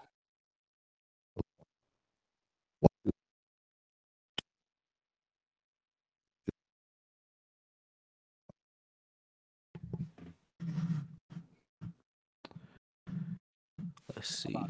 Can y'all hear me now? Yeah, you good now. Okay. That's How wild. about now? Can y'all hear me now?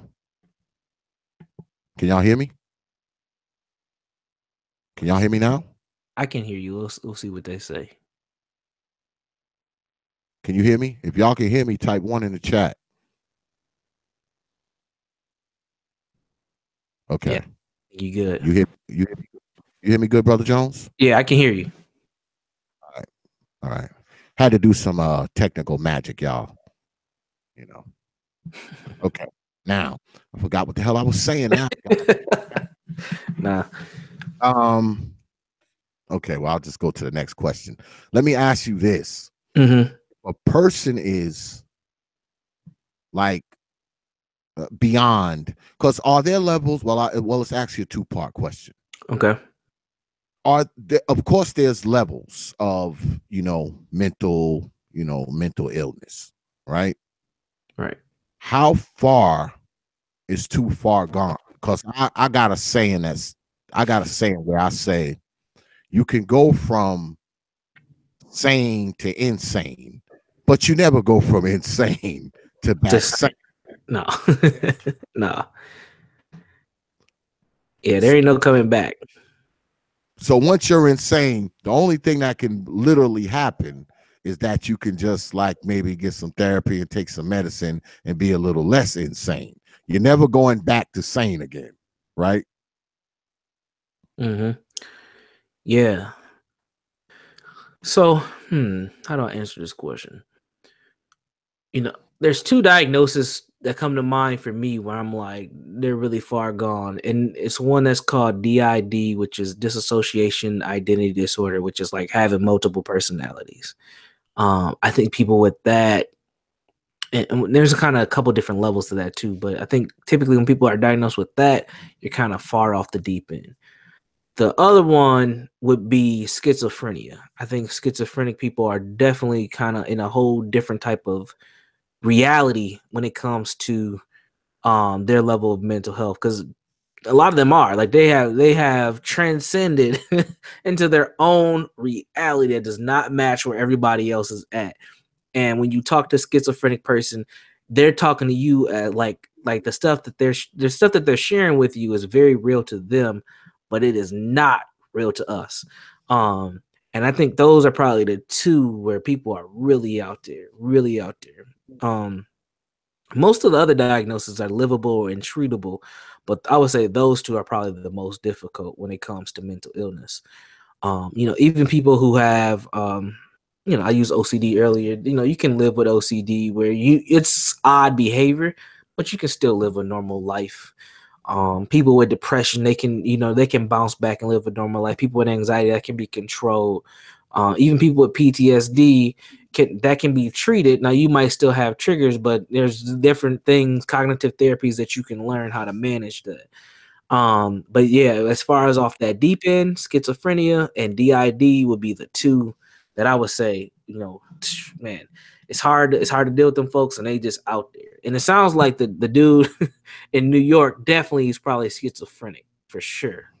Oh yeah, he dresses in fruit, man. Yeah, He dresses you gone. in Like you fruit. can't. I mean, at this point in time, there's no treatment that's gonna bring him back to go from fruit to fruit of the loom. Like there like he's out there.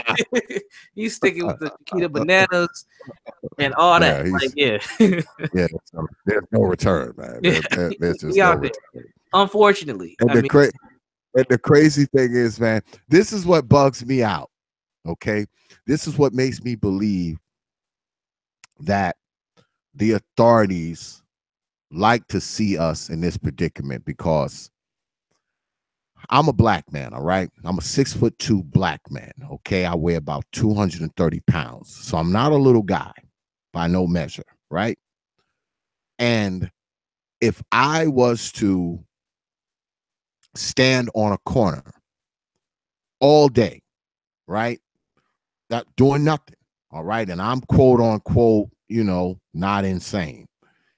So if I was to do that, it would just be a matter of time, maybe an hour, maybe 2 hours before some cop would pull up and be like, "Hey man, what you doing?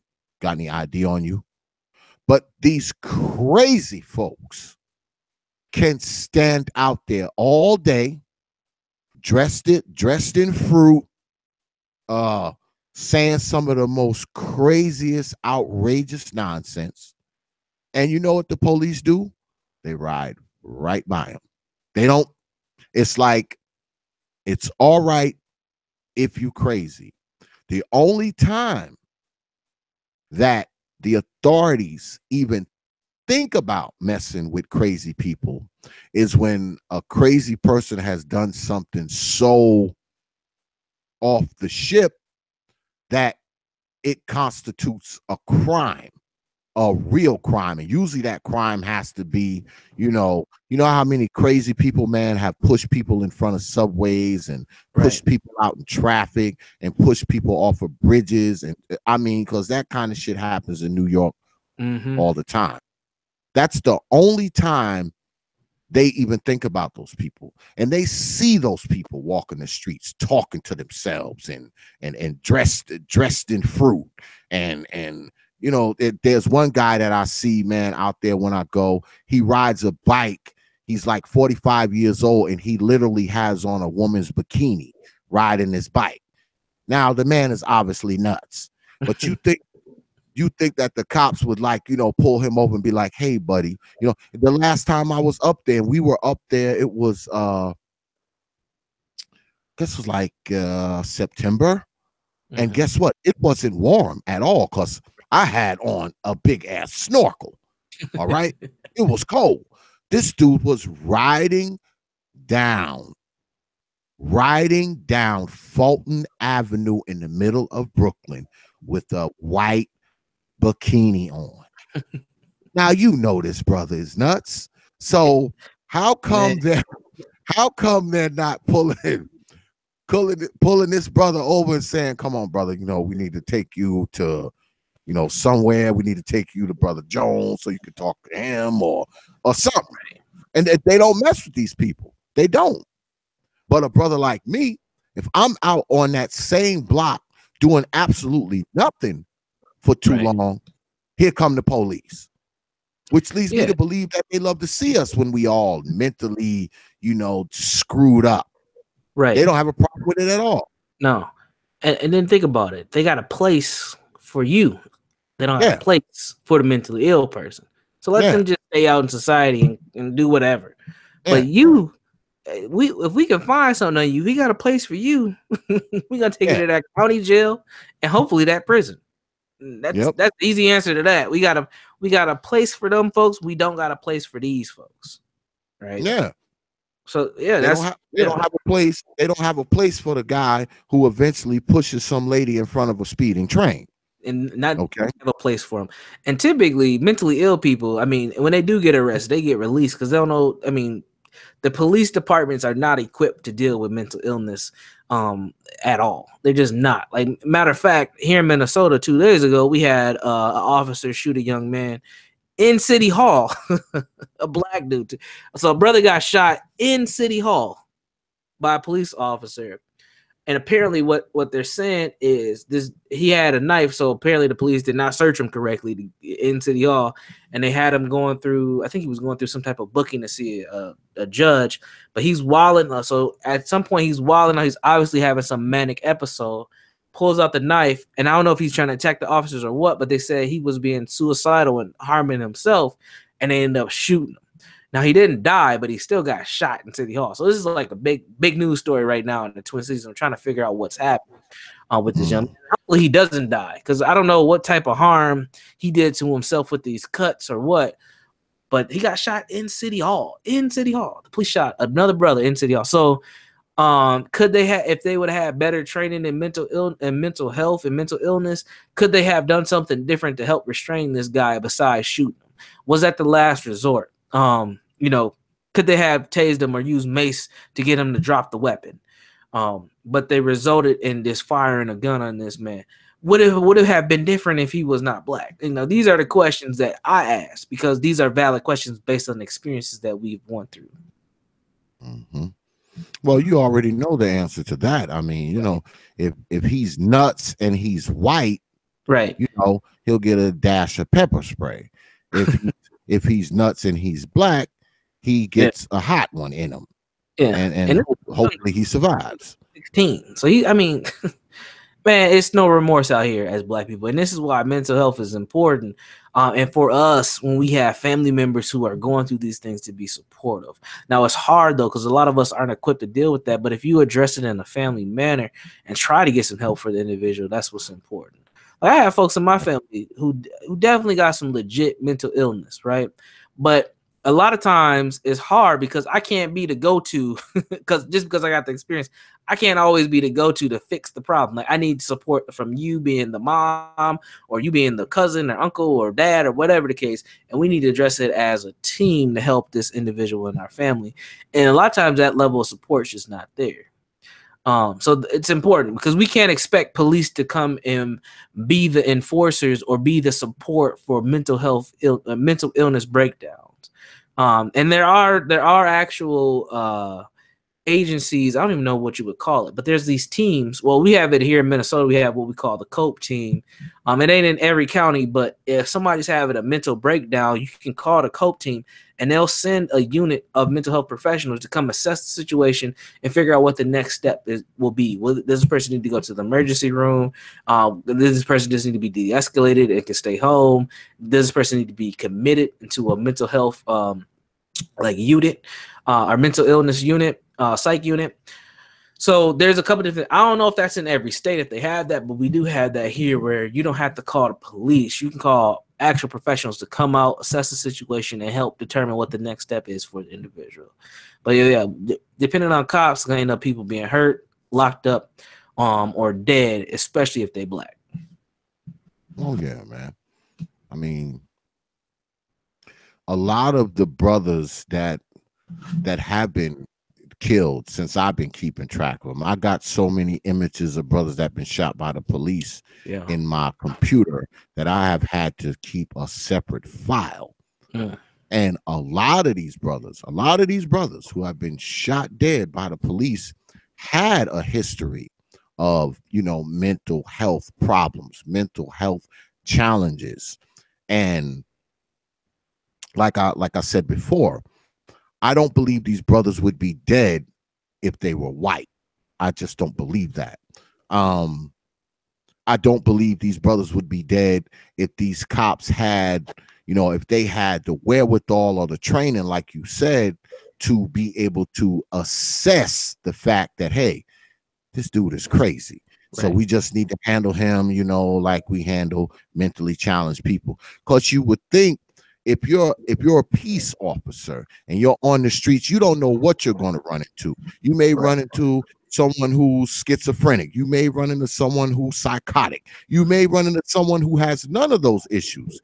But you would think that if you're the person, you're the front line, you're law enforcement, you're the person who gets the call when something goes wrong, you would think that these people would be better prepared to deal with everything. But that's just not the case,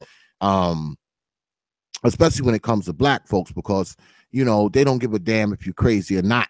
You're black, you're doing something wrong, we're gonna shoot your ass, and that's you're a threat. You're a threat. Yeah, you're a threat. Yeah, you're a threat and you shot. So I mean, that's kind of where we are with that. Or beat up. They beat us up more than they shoot us, to be honest. But these things happen, absolutely. Right? And once again, this gets back to us. How do we respond, right? How do we be honest about our situation? Because when we deny our reality, that can create anxiety and some psychosis, and that can create an altered state because we believe that we are all one in the United States, and it's not true. But we continue to tell ourselves these things, and then when reality slaps us in the face, then we want to cry foul, like, oh, we can't believe this has happened again. But it's happened over and over and over in city and city and city, all in generation and decade after decade. When are we going to be honest about the reality that we're actually in, and how do we organize and move forward with that as much as possible? Because that, to me, we can say that is a form of mental illness. Is denying reality, living in a fantasy. And we, as black folks, I mean, that's part of us, man. That's part of our damn dynamic as black people, man. We deny every damn thing. Yes. I mean, I think some of us, man, our biggest mental issue is how much shit we deny. Yeah. How many things that we pretend aren't there. How many things we pretend aren't real. How we turn a blind eye when a kid is in our family is getting molested. How we turn a blind eye when people are doing shit that they know is detrimental to them, to others. We just turn a blind eye to it. I think that's one of our biggest damn problems. That problem of denial, how we think if we deny that it exists, that means it doesn't exist. I mean, it's just nuts, man. It's nuts. Yeah, it's crazy, man. And we have to be better at being honest about a reality. I do think that's one of the solutions for us as black people to do better. It's just being honest about where we're at in society, and that we do have a stake in getting better for ourselves and not expecting anybody else to help us but us. We have to do that. Yep. And if y'all that are listening, if you're crazy, you might want to get in the mirror and just look at yourself and say, you know what, I'm nuts. So let me go and lay on a couch of someone's. And even if you don't go see someone professionally, maybe it might help if you just talk to someone.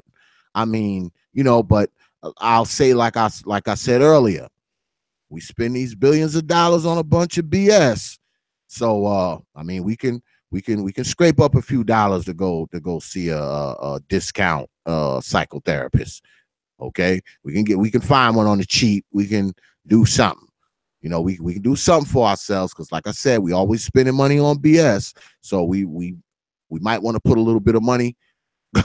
Silent Thriller said, "If you're crazy, press 3."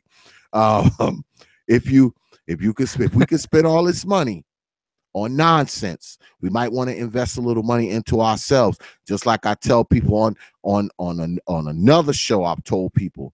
I mean, I walk into a person's house. They got kids. I see 60-inch TVs. I see PlayStations, Xboxes. I see stereos. I see Jordans, but I don't see no damn books. All right. I don't see no learning materials. I don't see no study materials. It's the same thing with this. I walk into your damn house. I see Jordans. I see 60 inches. I see computers. I see hi-fi stereo equipment. I might need to see you heading through the back door of Brother Jones' office. If you can afford all this other crap, you can afford to invest some money into yourself to try to fix yourself. But the first thing we need to do is acknowledge that something's wrong. Okay. Absolutely. The first thing we need to do is acknowledge something's wrong. And I think that that's a problem too, because I'm a true believer that a lot of us as Black folks, we live in this world of denial because we've been groomed to deny everything, because we were groomed by people who denied every damn thing. So of course we deny everything in kind. I'm a true believer in that, and that in itself that's gotta be some type of mental problem within itself. But Brother Jones, man, I want to thank you, man, for coming on, man. I always appreciate your experience and knowledge, brother. So let everybody know, how to reach you. Let them know about Jekna and all that stuff, man. Where to find you at, where to hit you up at. Yeah, absolutely. So on social media, you can find me. I'm on Twitter. You can even find me on Facebook if you want to. I know some folks in the chat, like cats, they already found me on Facebook. You can just at me at Universal Jones. No funny spelling, all one word. Universal Jones on Twitter, Instagram, and Facebook. You can check out my website, JegnaInstitute.com.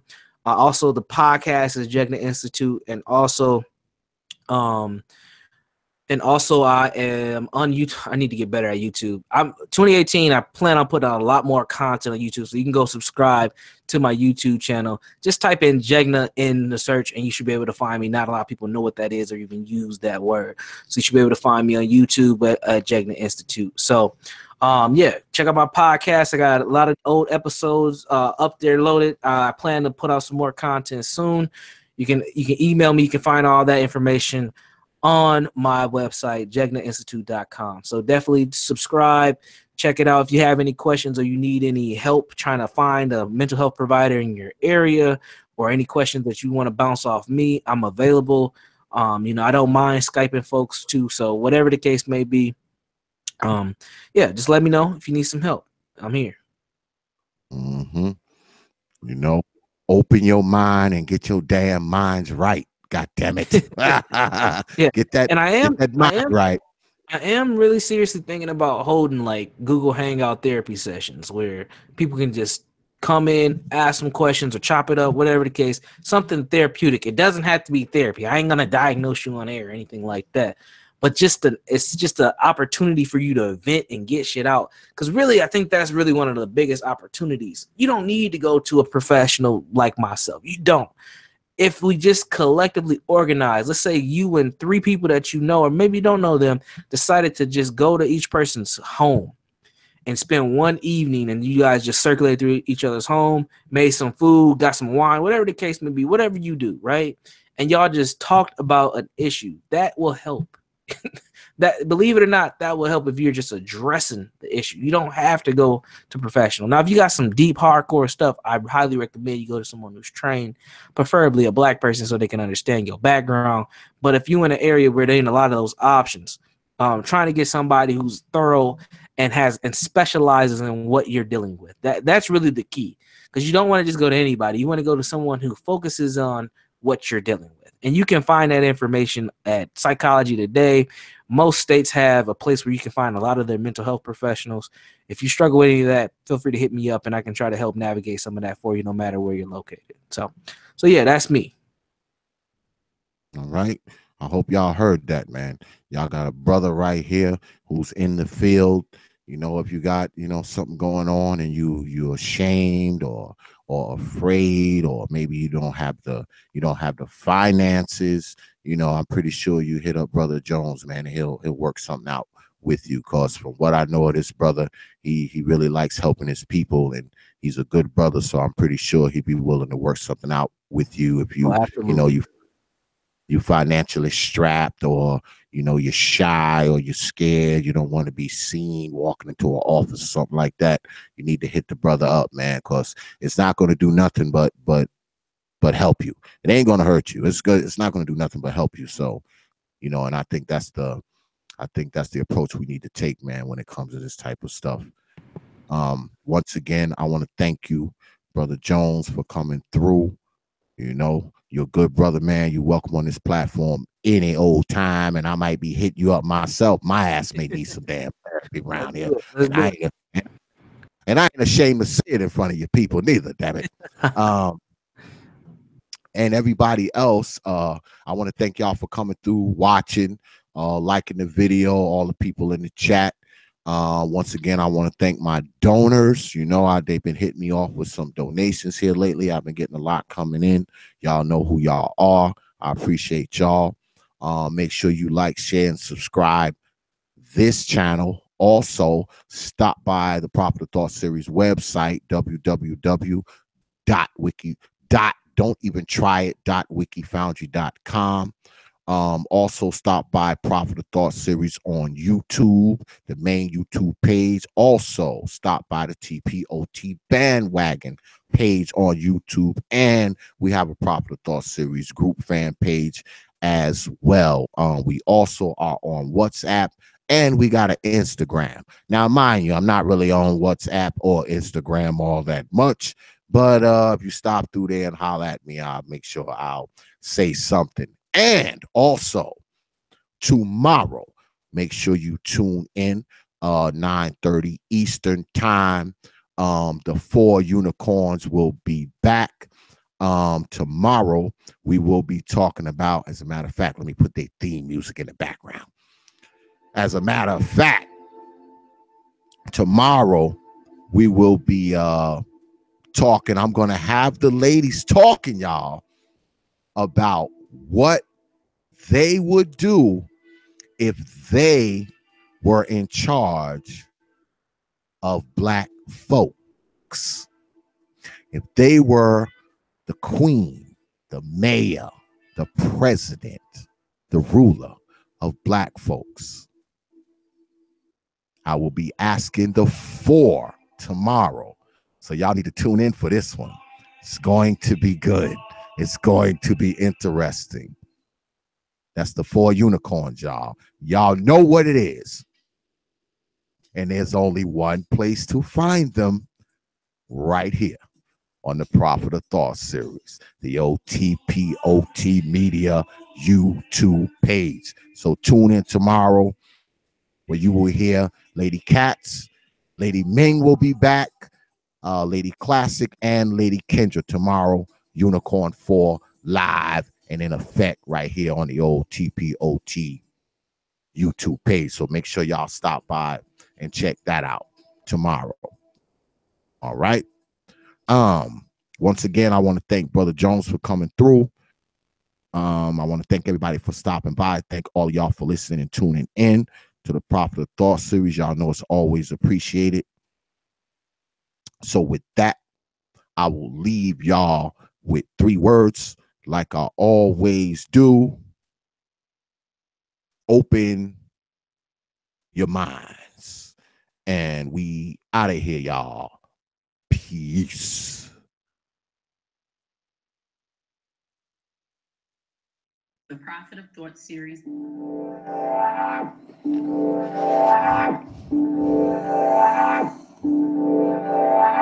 Peace, folks.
The Prophet of Thought series.